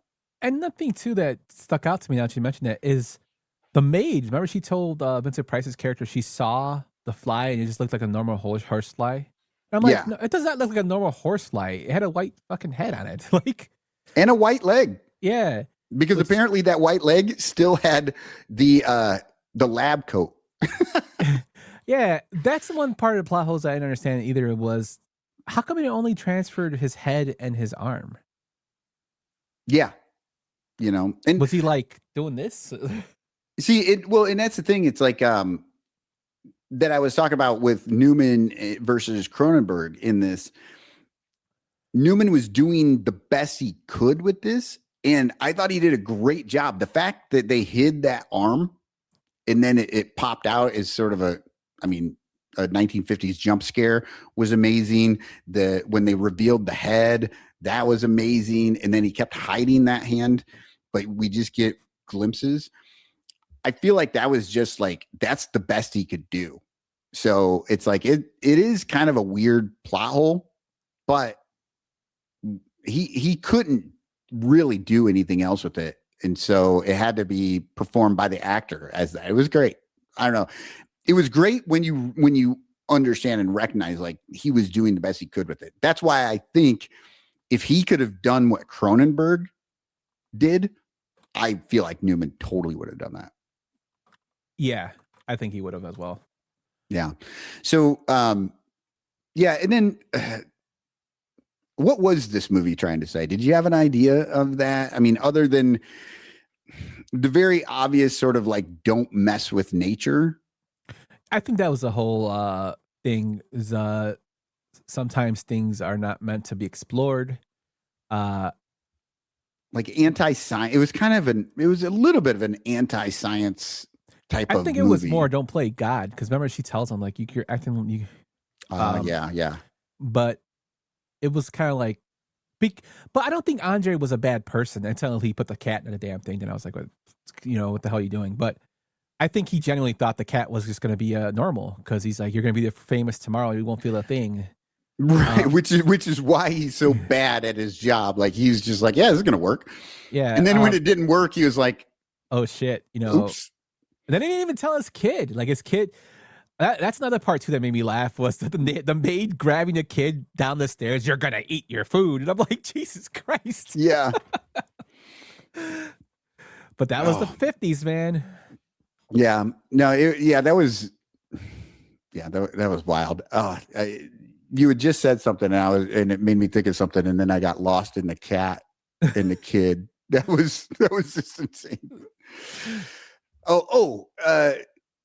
So the thing that you said about like, don't play God, right? That's interesting, because it is saying that like, don't play God, don't do this thing.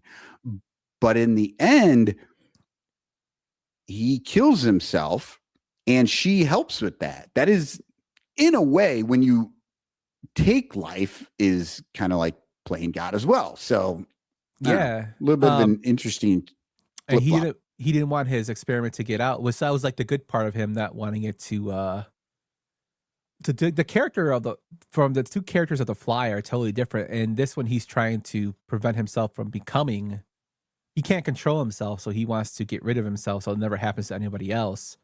While the Jeff Goldblum character basically is becoming obsessed. First he's scared, and he becomes obsessed with becoming human again. Yeah. So two different types of character arcs there. If you want to go over the 86 let's jump into it. Plot holes for the 86. I think for the most part they did it was such a very straightforward movie. So the 58, it took a good 5, 6, 7, 10 minutes to get into what the story was going to be, right? Whereas in the 86, like 5 minutes in, we're already there at his lab. He's talking to Gina Davis, and they're going to, transport something. And so that was interesting, like just how quickly they got to it. But then he was doing, let's see, the biggest plot hole I felt like for the whole movie was that Gina Davis was a reporter and immediately fell in love with her subject. Like, this is not how reporters work at all. I mean, from the moment he's like, let's transport something. And what does she give him? Her stocking, not the shoe that she could have given him. She takes off her shoe so that she can then sexily take this stocking off and give that to him. And I was just like, oh, I mean, come on, this is a little a little much here. And then Jeff Goldblum, okay, yeah. Yeah.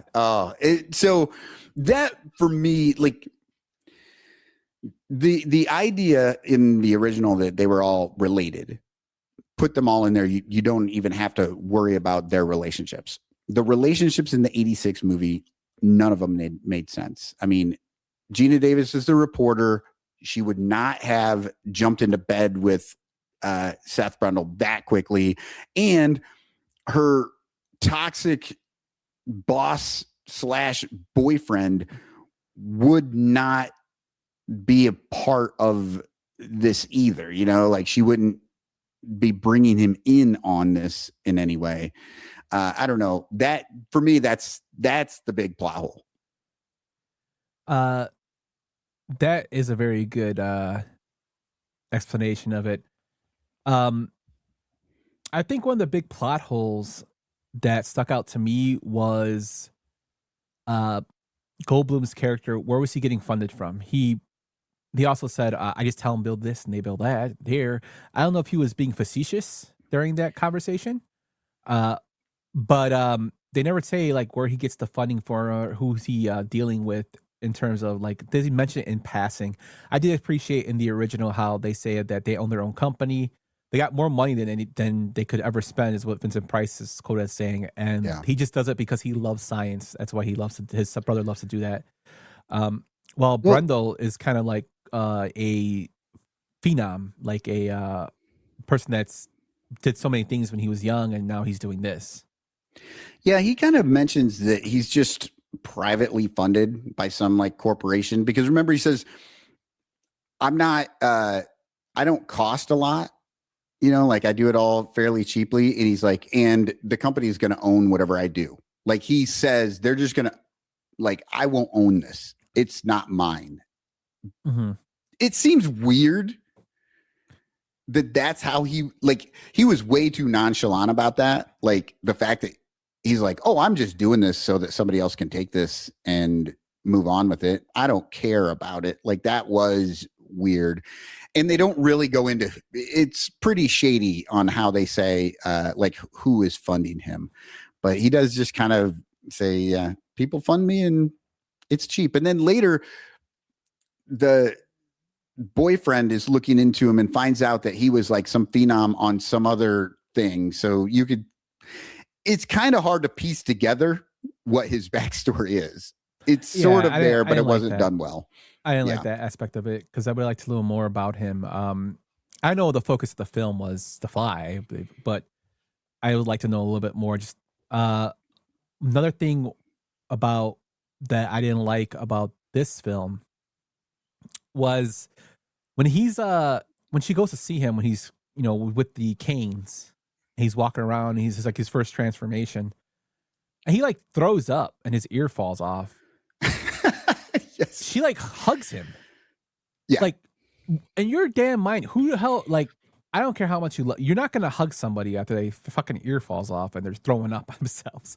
And if you look at his clothes, he has like splotches of the enzyme that he's throwing up on. Yeah. Like, where did those clothes come from? Yeah. He's also dressed like a lumberjack.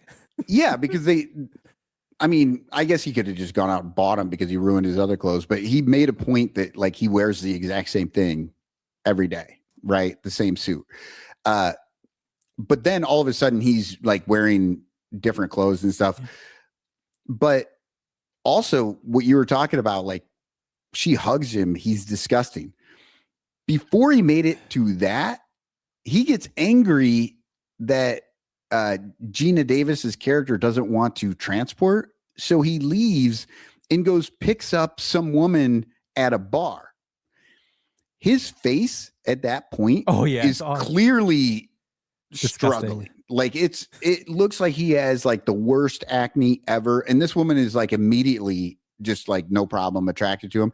And then he breaks her boyfriend's arm and immediately grabs her and just takes her out of there. And she's like, okay.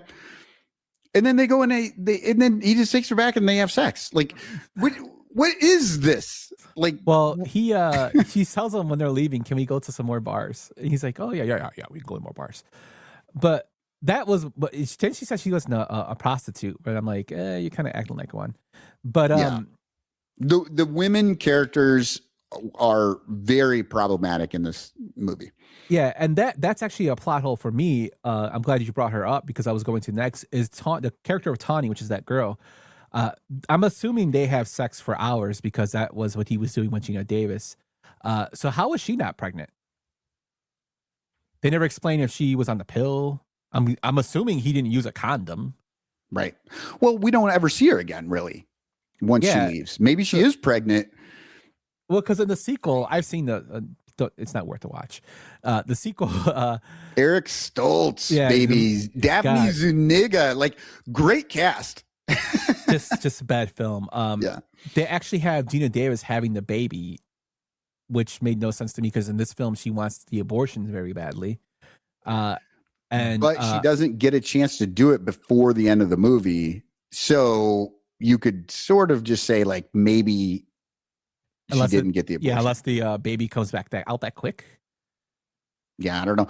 Well, but the other thing is what you're saying right now, you could fix that plot hole in The Fly 2, just being that it's Tawny's baby. Yes. I mean, there, you fix it. And Gina Davis didn't even come back for that role. All she needed to do was give birth, and then she was no longer going to be in the movie. And she was like, yeah, no.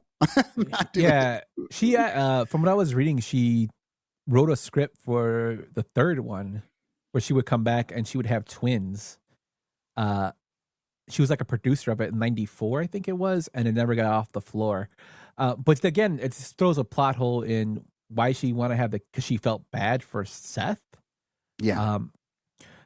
That didn't make it. That was a whole like kind of like, well, what's going on there? Also, the character of the boyfriend, like he gets his arm his hand disintegrated and his leg disintegrated, which he passed out from in pain, which I thought was pretty funny. But he somehow has the strength to stand up on one foot and shoot the machine with perfect accuracy. Yeah. Well, does he stand up on his foot? Yeah, he might have. Yeah, he's standing up when he shoots it, and then he falls back down. Yeah, and he's able to shoot just so that the machine Gina Davis is in doesn't work. But the other two machines work because, and this is another plot hole. So, Seth Brundle becomes the Fly. He's becoming more and more like the Fly, and he decides, oh, well, what I need to do is get another human to go in there and fuse myself with another human because he has no morals. Like he talks about that, like insects don't have any morals. But the human he chooses is Gina Davis, who is pregnant, and he knows this. And his idea is like, we'll all be together. Well, that's not really true. That wouldn't work. Now, I can kind of give him a pass on this because he is like completely insane. But it was just funny how that was like the idea is that to be with Gina Davis and his baby, he would just fuse them all together genetically as one human. He's like, you're going to make me more human than I've ever been human. Yeah. One thing I did, another plot hole in this film is when he has Tawny over and she's laying on the couch and he's showing her the teleporter and he comes out before they have sex. Yeah. If the teleporter was a purification, wouldn't it have corrected his DNA? Yeah, that is weird because like he thought it was a purification, right? What he didn't realize is that the Fly DNA is making him stronger, right? Mm-hmm. He's getting so this is the other thing. We talked about Spider-Man earlier. I'm watching this movie and I'm like, oh, this is the dark version of Spider-Man, right? Spider-Man gets bit by a radioactive spider, gets the powers of a spider, and he's a good guy and all this stuff. Well, what if he got, we get the fly DNA goes in there, but he doesn't become a good guy. He becomes a bad guy. But he's like crawling around on the walls like a fly, all this stuff. He's doing all these feats of strength with this fly strength that he has. But yeah, he thinks it's a purification. He didn't realize that it's sort of that fly DNA that's given him all that ability. But I agree with you. If he went back through this a number of times, at some point it should have fixed the issue or at least made it less bad. I don't know. Yeah, that's one thing plot hole that I noticed there. One thing I did like, being a computer nerd, is when he's finding out why the baboon, that I didn't like him killing the baboon, but when he's finding out about why the baboon died when they're doing the steak, he says that's what the problem is. It's not the computer. Computers only do what it's told, and that's the one thing I learned in programming is the computer is never wrong. It's always the coder that's wrong because you tell it what it's supposed to do. And he says that line when he goes to write the fake. Who he talks to. He doesn't write code. He goes and talks to it with typing. But I did like that little aspect of it. And I did find it hilarious that when he's getting drunk because he thinks she's going back with her ex, he's talking to the baboon and the baboon's just sitting in a chair, just looking at him like, yeah. And he's like, "Oh, I'm sorry, I had to kill your brother, but he did not die in vain." I was like, "What the fuck?" Again, that I put that in as a plot hole. Like, what is he doing? Baboons are, first off, yeah, I guess it was a baboon. Like, they're not cheap. There's no reason to have a baboon. Where was he keeping the baboons? Like, these just show up at some point. He's got baboons. No, that's what rats are for. That's what, like, small animals like that. Even in the original, he used a guinea pig. Yeah. Well, but he started with the cat. Like, it was still just as insane because it was his son's pet. But yeah, the fact that he had these baboons and he just murdered the crap out of it was wild. Like, I didn't understand. I don't know. Maybe Cronenberg had something like that he was trying to say with the baboons, like it being baboons. I have no idea, but it didn't make any sense to the movie. No, I think it was just more for the gore aspect of it. Going back to what was the movie trying to say in this, Cronenberg has come out and said that for this film, it was mostly about disease and the horrors that go along with deterioration of the disease, which was he was trying to present out there. He loved the original, but he said that he couldn't have Goldblum's character not talk because he felt being able to vocalize put so much more into the performance and his displaying the message he wanted to give out. I totally agree with that. I thought we talked about that earlier. But this film's also an allegory for HIV because of the lesions, okay. And this came out during the height of HIV in the 80s. Thank you, Ronald Reagan. And that Cronenberg was like, wow, I didn't expect it to be like that. It's not about HIV, but again, to each their own to interpret it how they want. Well, but he says it's about disease and it's about this. And, you know, so maybe he still wasn't quite on board with what HIV was doing. But I totally get that idea that it's because the movie really does hinge upon Jeff Goldblum going through his character arc of being the scientist and then having to deal with his body sort of revolting against him and trying to science it to fix everything, and then losing his mind and doing all that. So I totally, yeah, I totally get that interpretation of it and what he was trying to say. It's better than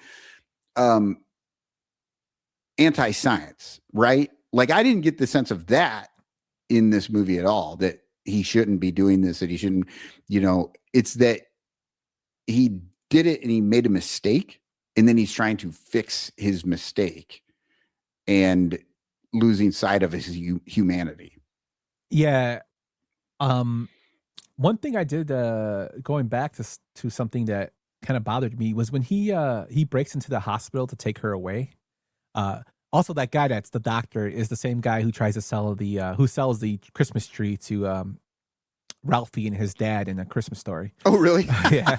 I noticed it right away. I'm like, oh man, it's the guy from the Christmas tree. That was a Christmas better Story. role. Yeah. But did he fly? Or did he just like run on the rooftops? Like, I don't understand how he got there. Like, it never says. He didn't have wings. Yeah, but I'm saying, how did he get? Because they're on the roof. How did he get up there with her so fast, so quickly? Well, I mean, he can climb on walls. Okay. Like, we didn't know that. I think maybe he jumped. Oh, okay. So he has super jumps. Yeah, like super jumps or whatever. Like I said, he's like Spider-Man, you know? I hated that whole storyline about her being pregnant. Now, I didn't hate that she was pregnant. I hated how they handled it. Because she goes to her toxic ex-boyfriend to help. He's immediately giving her this like morality play, like, well, I think you need to let Seth know about it. Like, he's not listening to her at all. He's just totally ignoring her and what she's saying about all this stuff. And then he ultimately is going to help her, but they can't wait until morning. It's like 1 a.m. and they're going to perform an abortion. Like that. Like, that whole bit of it failed in every aspect. Like, I just didn't get it at all. I mean, the idea that she was pregnant and wanted to have an abortion makes sense. And Brundlefly wanted to stop that in order to get the, maybe get the baby to help him. Like, I would have totally accepted all of that, but just how they did it was a mess. Brundlefly, how he eats.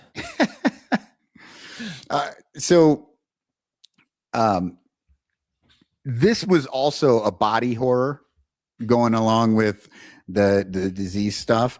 When he's pulling out his fingernails and his teeth are falling out and his ear falls off and he's vomiting his food and doing all this stuff. And then when he really becomes the Fly and is like, she rips his jaw off at the end. Disgusting. And it's so funny because that was not the point of the movie to me ever.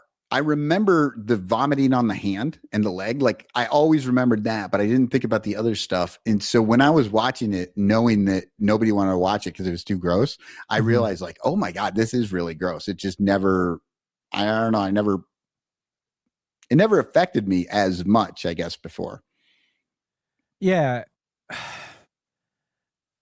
But it won an Oscar for the scene. It's pretty disgusting. But it's also pretty cool. It's gory. Like I said earlier, I don't like gore, but this is a transformation. Is like the part where his at the end when his eyes pop out. Yeah. They use condoms for that part, which I thought was pretty crazy. But it's also has a lot of humor in it when his teeth fall out and he's putting it in the cabinet with his other, his nose and everything else. Oh my God. He's what like, oh, were those? he's like, your relics. One of them was a finger, I guess. But he's like, your relics. You're all relics. So it made me laugh. I was like, I watched that scene like 3 or 4 times trying to just figure out what was in his bottles. Like, I could not, I don't know what parts of his body it was. It was pretty bad. But I have to say, like, it was super gory. But and this is why I think I don't remember it as that, because I think that's like super integral to the movie, to what Cronenberg's trying to do, right?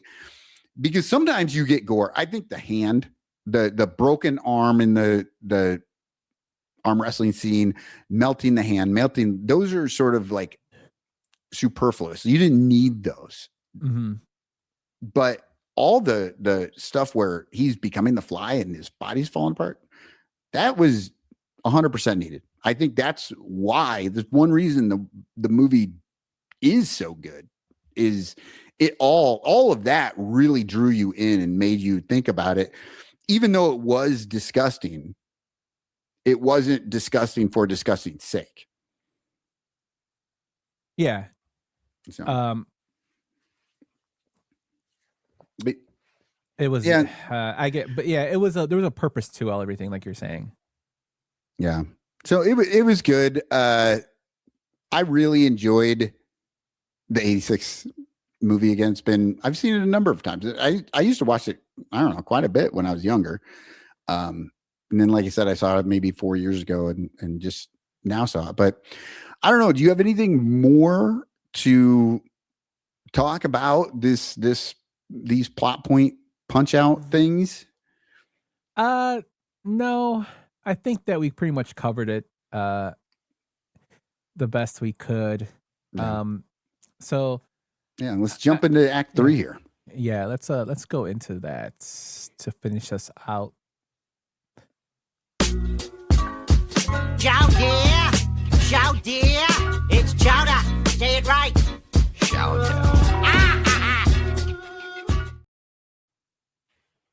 All right. And then I didn't move the thing, of course. So the judges' scorecards, is it a remake? Which could be good or bad, but it's just redoing what we saw before.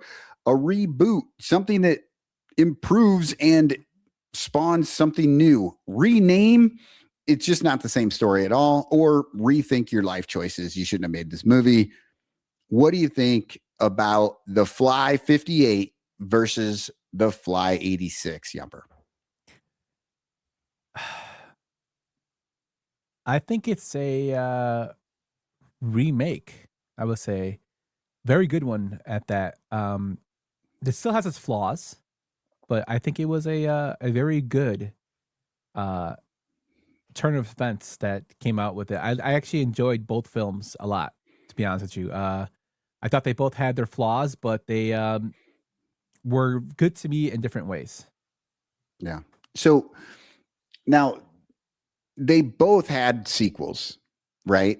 Mm-hmm. And apparently they were not very good because nobody really knows about them or whatever. But so you're just saying, but as a remake, like basically doing the same thing, just with a new era's technology and all that stuff. Yeah. I think from that aspect of it, it was good. But the sequel stuff, to be honest with you, the 1958 sequel to 1958 to me is better because it's actually they both involve their son, but it has more of a happy ending, I guess, because the son gets turned into a fly and then he gets turned back into a human, so he completes the work his dad never did. Okay. While in the 19 whatever movie with Eric Stoltz, the 89 movie, that movie was just horrible. Yeah. I'll have to. I'm interested in watching Return of the Fly to see how they move that story forward. Just pure like curiosity. I don't know. The Fly 2, like you said, wasn't very good, but I am going to give this a reboot. I think the 1986 Fly remake should have moved on for more. Like, I love this movie. Like, I was surprised how much I like it. And I know I just talked about a lot of the plot holes and stuff, but Cronenberg did a great job of just moving things forward so that you didn't have to think about the plot, too many of those plot holes, and the plot holes were somewhat insignificant. Like, it didn't really make a huge difference. But just everything that was going on in this movie, I was in the whole time. The only thing I really would have cut from this movie is the ex-boyfriend stuff. Like, I don't think that needed to be, and I would have made Gina Davis ultimately the strong hero character that stops the Fly. But then I would have rebooted the series and started, like you said, with Tawny having a child and Gina Davis's character as a reporter finding out about it and have to go do something. Like, that would be a good movie. And I think the 86 Cronenberg film deserved that. I don't know that the 58 movie deserved a sequel because of how it ended, because they just killed that dude at the end. Like The Fly kind of shut it all down, and there was no like, there was nothing like the wife wasn't going to have another baby. Like they didn't have sex at all in that movie. It's amazing that they even had the one child. So like, I don't know. I thought the 86 movie was well done. It deserved a better sequel. Cronenberg was not a part of that second movie, and that was probably the mistake that they made. Yeah. And the writing sucked. Yeah. So which movie do you like best? I mean, clearly, now I like the remake. I'm on board 100%. To be honest with you, I like both of them.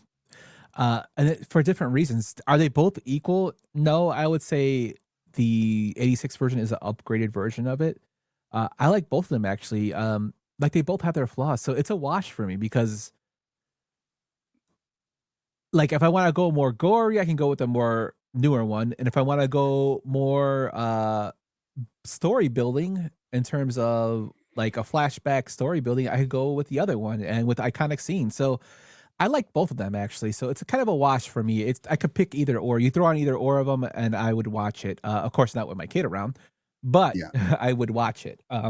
Let me see if I can talk you into the 86 movie by talking about the 58 for 1 second. One of the main things that turned me off, flashback. I hate flashbacks. I hate them. And in this movie, we start with the Fly already dead. The man who's a Fly has already been smashed in the press. He is done. This is not really a movie about that. It's like a mystery. Who done it? Like, why did the wife kill the husband? That's the sort of where they went with this movie. We get to see what the scientist is doing and how he ended up in that situation, but we already know what's going to happen. There's no sense of suspense. We know the Fly is going to die and everybody else is going to be safe from the Fly because she killed it. That's not a concern. That kills the movie for me. Like the movie is very well done. It was very interesting. And the very end, when they brought the Fly saying, "Help me," was genius. It really was. But the fact that there was no suspense built up in this movie about what is going to go on with this Fly guy, the Fly guy, like, I didn't care. In the 86 movie, they don't make that mistake. They move straight forward. You don't know ultimately what is going to happen. I mean, obviously, we're all smart people and we know that, yeah, he's probably, the Fly is probably not going to win, but it's all moving the action forward and we do not know how it's going to end. And like you said, it could have ended with showing Tawny pregnant, or it could have ended with the Gina Davis and I can't believe it, and Jeff Goldblum fusing together, right? And then dying or something, right? Like there were a lot of things you didn't know what was going to happen. That 58 movie, you knew. It ends with a smashed Fly in the press. The only real question you have is, why did she do it twice? And then when you find out she did it twice, so that because the first time got his head and the second time she had to get his arm in there, that was it. Like who cares? I don't know. So does that sway you at all? To be honest with you, it doesn't, because and no, I was actually thinking to your argument, and I'm like, you know what? Yeah, it tells us that he's dead, but I like the way it goes back and tells us why, because you're like, okay, well, why did you kill him? Now, The one thing I will say about the original is, even though he was pressed, that doesn't mean that you're not going to see he was a fucking fly. You know what I mean? Yeah, they tried to play that off as in, oh, if you set it to 0, it'll smash it to nothing. Yeah. So I mean, there's still gonna be matter there. While People in the 50s didn't know those things. Yeah, while in the at least the newer one, they kind of she blew his brains out. So, but he was already a mutant. One thing I don't like is how they both ended. The newer one ends with her blowing his brains out and then it, shooting him. And then it goes into like the credits Immediately. Yeah. And in the original, it goes to them going to the zoo. Where everything's kind of wrapped up in a nice little bow. The mom's there and she's all happy. And the son's like, I know my dad is dead. And I'm like, what? It's kind of like that Walker Texas Ranger bit that they did with oh yeah, I have AIDS. That's what kind of was. That's what kind of was to me. But that's the one thing I didn't like about both movies, was just how the endings happened. Agreed. I didn't like in the original that it ended with, like, it kind of seemed like Vincent Price was about to marry his sister-in-law. But to be fair, that kind of weird stuff did happen all the time back then. But that's what it felt like. And in the newer one, I don't know. The thing I didn't like was just the boyfriend coming back and being a hero type. I don't like that. Like, he was the bad guy. He was the worst version of an ex-boyfriend. He wasn't good in any way. And then they sort of bring him back. They, make his character like kind of a good guy at the end. And I hated that. Like, he honestly, if you're going to bring him in, make him still terrible. And we're all excited that Brundlefly kills him. And Veronica, Gina Davis's character, is just like, you're an idiot for showing up.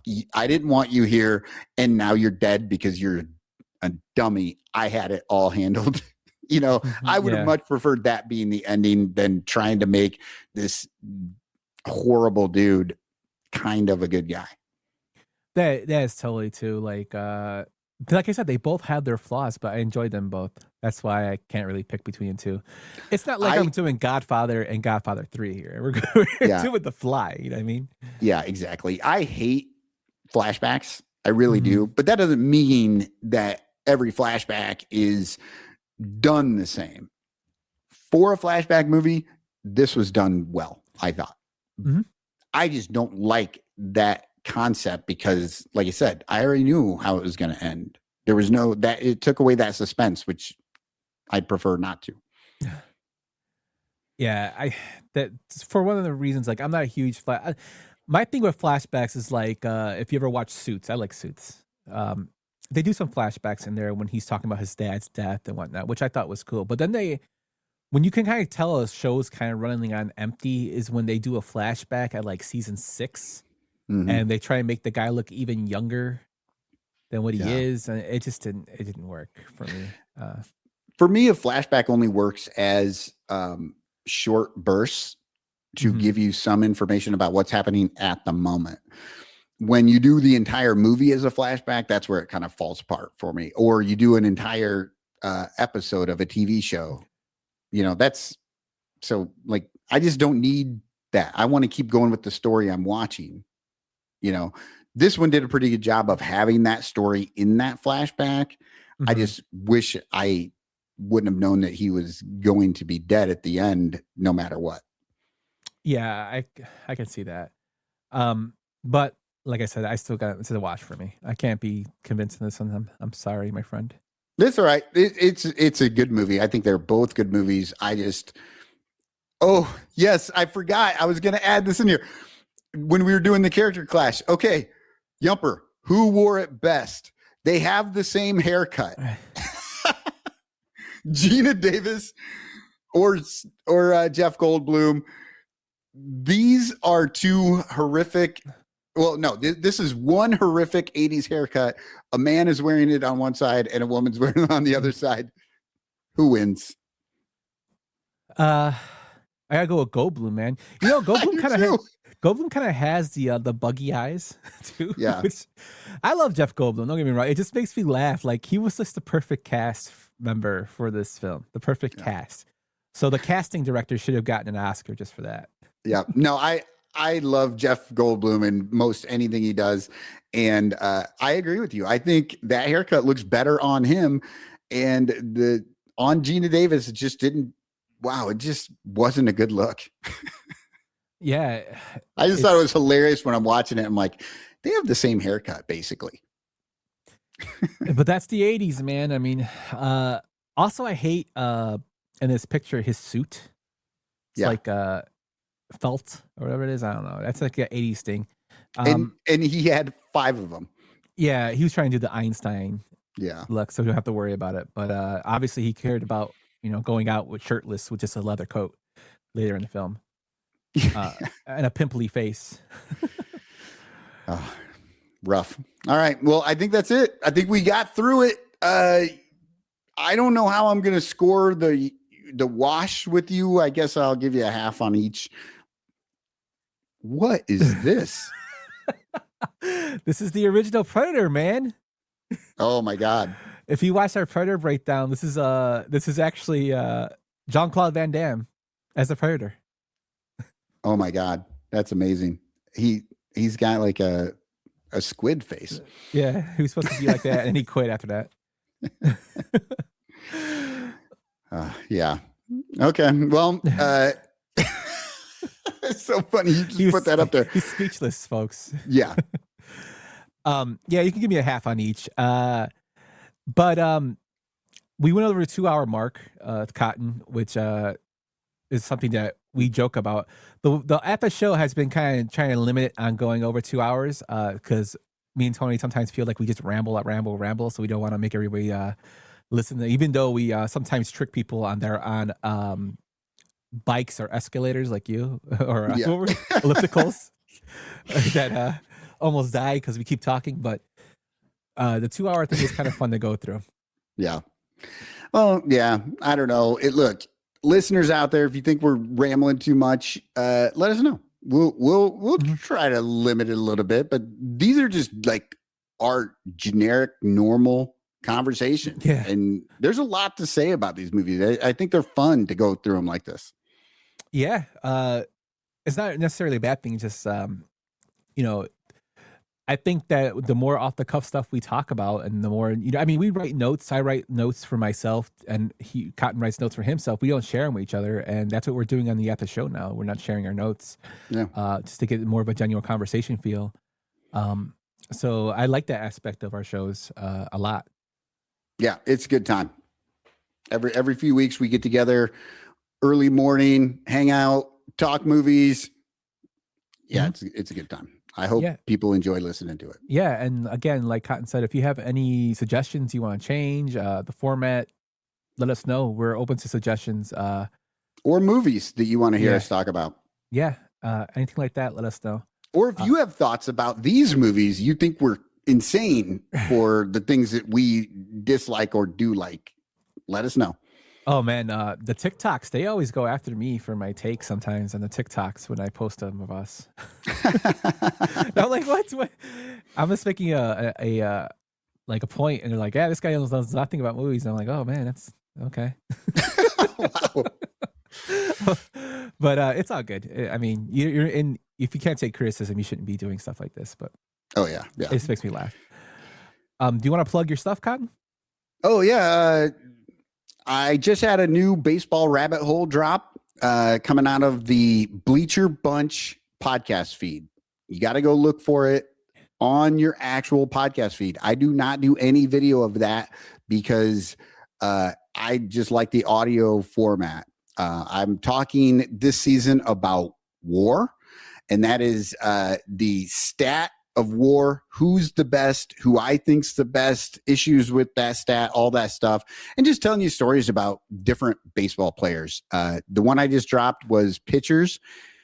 It's about an hour long because I did like the entire rotation. I regretted doing that with all the work I had to do to come up with 10 different players. But it's a good time. I just go through talking about how the players are ranked.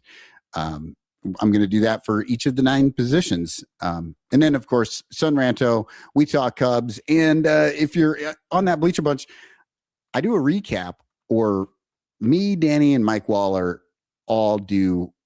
We split it up. We do recaps each day. So if you're a Cubs fan and you don't have time to watch these games, you can spend about 20 minutes with us in the morning and hear about the game. Yeah, and like I'll reiterate that if you're a fan of the 108 Sox side of stuff that is Sox talk, but also like wackiness, or the Chicago sports bums, that's mostly Sox talk and Bears talk and wackiness, that's basically the Son of Ranto show on the north side. They do talk Cubs, but they also go off on tangents about everything. So if you don't like the Cubs, you'll probably find a place within us, because there's a lot about the Cubs we don't like as well. Yeah, and even though I am a Sox fan, I have been a loyal ranter for, I don't know, like a long time. Yeah. So I was actually listening to the show when Lyle was on the first time. Yeah, that's been many years. So check them out. It's entertaining. Not just because I do a show with Cotton, but he's always been entertaining to me, especially when he gets really mad, and he really loves stats. So make sure you tell him about stats. Oh, I do. I do love stats. On my end, we just dropped a new At the Show podcast yesterday, which is the 11th, Friday, which was the 10th. We did our favorite X-File episodes. Me and Tony, who always seem to bring in the X-Files into everything we talk about, decided to do an X-Files episode where we talked about our top 5 and threw in some extras in there. We also talked about stuff that was going on in terms of rumors and movies. I even talked about Tim Pool, the right-wing podcaster, not about politics, but more about his take on a film that was very stupid. So check that out. Check out Statistic Penguin Studios. We have a draft. If you're into drafts of all sort of wackiness, the Drafty Pod returns on Tuesday. They're going to be doing their first album cuts, which is going to be Tony, Mailman Jack, a At the Show favorite, and Brian. They'll be doing that on Tuesday live on our channel. And check out Penguin Imprints, man. I have custom shirts for both North Side and South Side, as well as a political collection for Left is Best. I'm sorry if you're not left, but that's what I am. Also, I have an Indigenous Designs and Canvas Art, proud sponsor of both the Son Ranto Show and the Baloney Show. So every little bit helps. I am a one-person business, so everything is coming out of me. And soon I'll be dropping, I did release some tumblers, but soon I'll be dropping my own made tumblers, where they'll actually be shipping from my house as I have the machine en route. So nice. I'll be making those soon to be putting out wrap tumblers. So just go check them out at penguinimprints.com. If you use the code BleacherBunch, that's Bleacher Bunch, you get 20% off your order. Very cool. Yeah, I'm looking forward to some of these little Cubes fans you got on there, man. It's a cool version of it. Yeah. So check us out. Cotton, always a pleasure doing this show with you, my man. I love the fact that you run the show, because I just basically get to do whatever I want. Yeah, you just get to show up and talk, man. Sometimes that's the best way to do it. And watch great movies, of course. Yes, sir. But we'll be back in about a month or so to do another episode. Besides that, let us know how you guys like everything, and we'll get back to you soon. Great. Take it easy, Take guys. it easy. Yeah.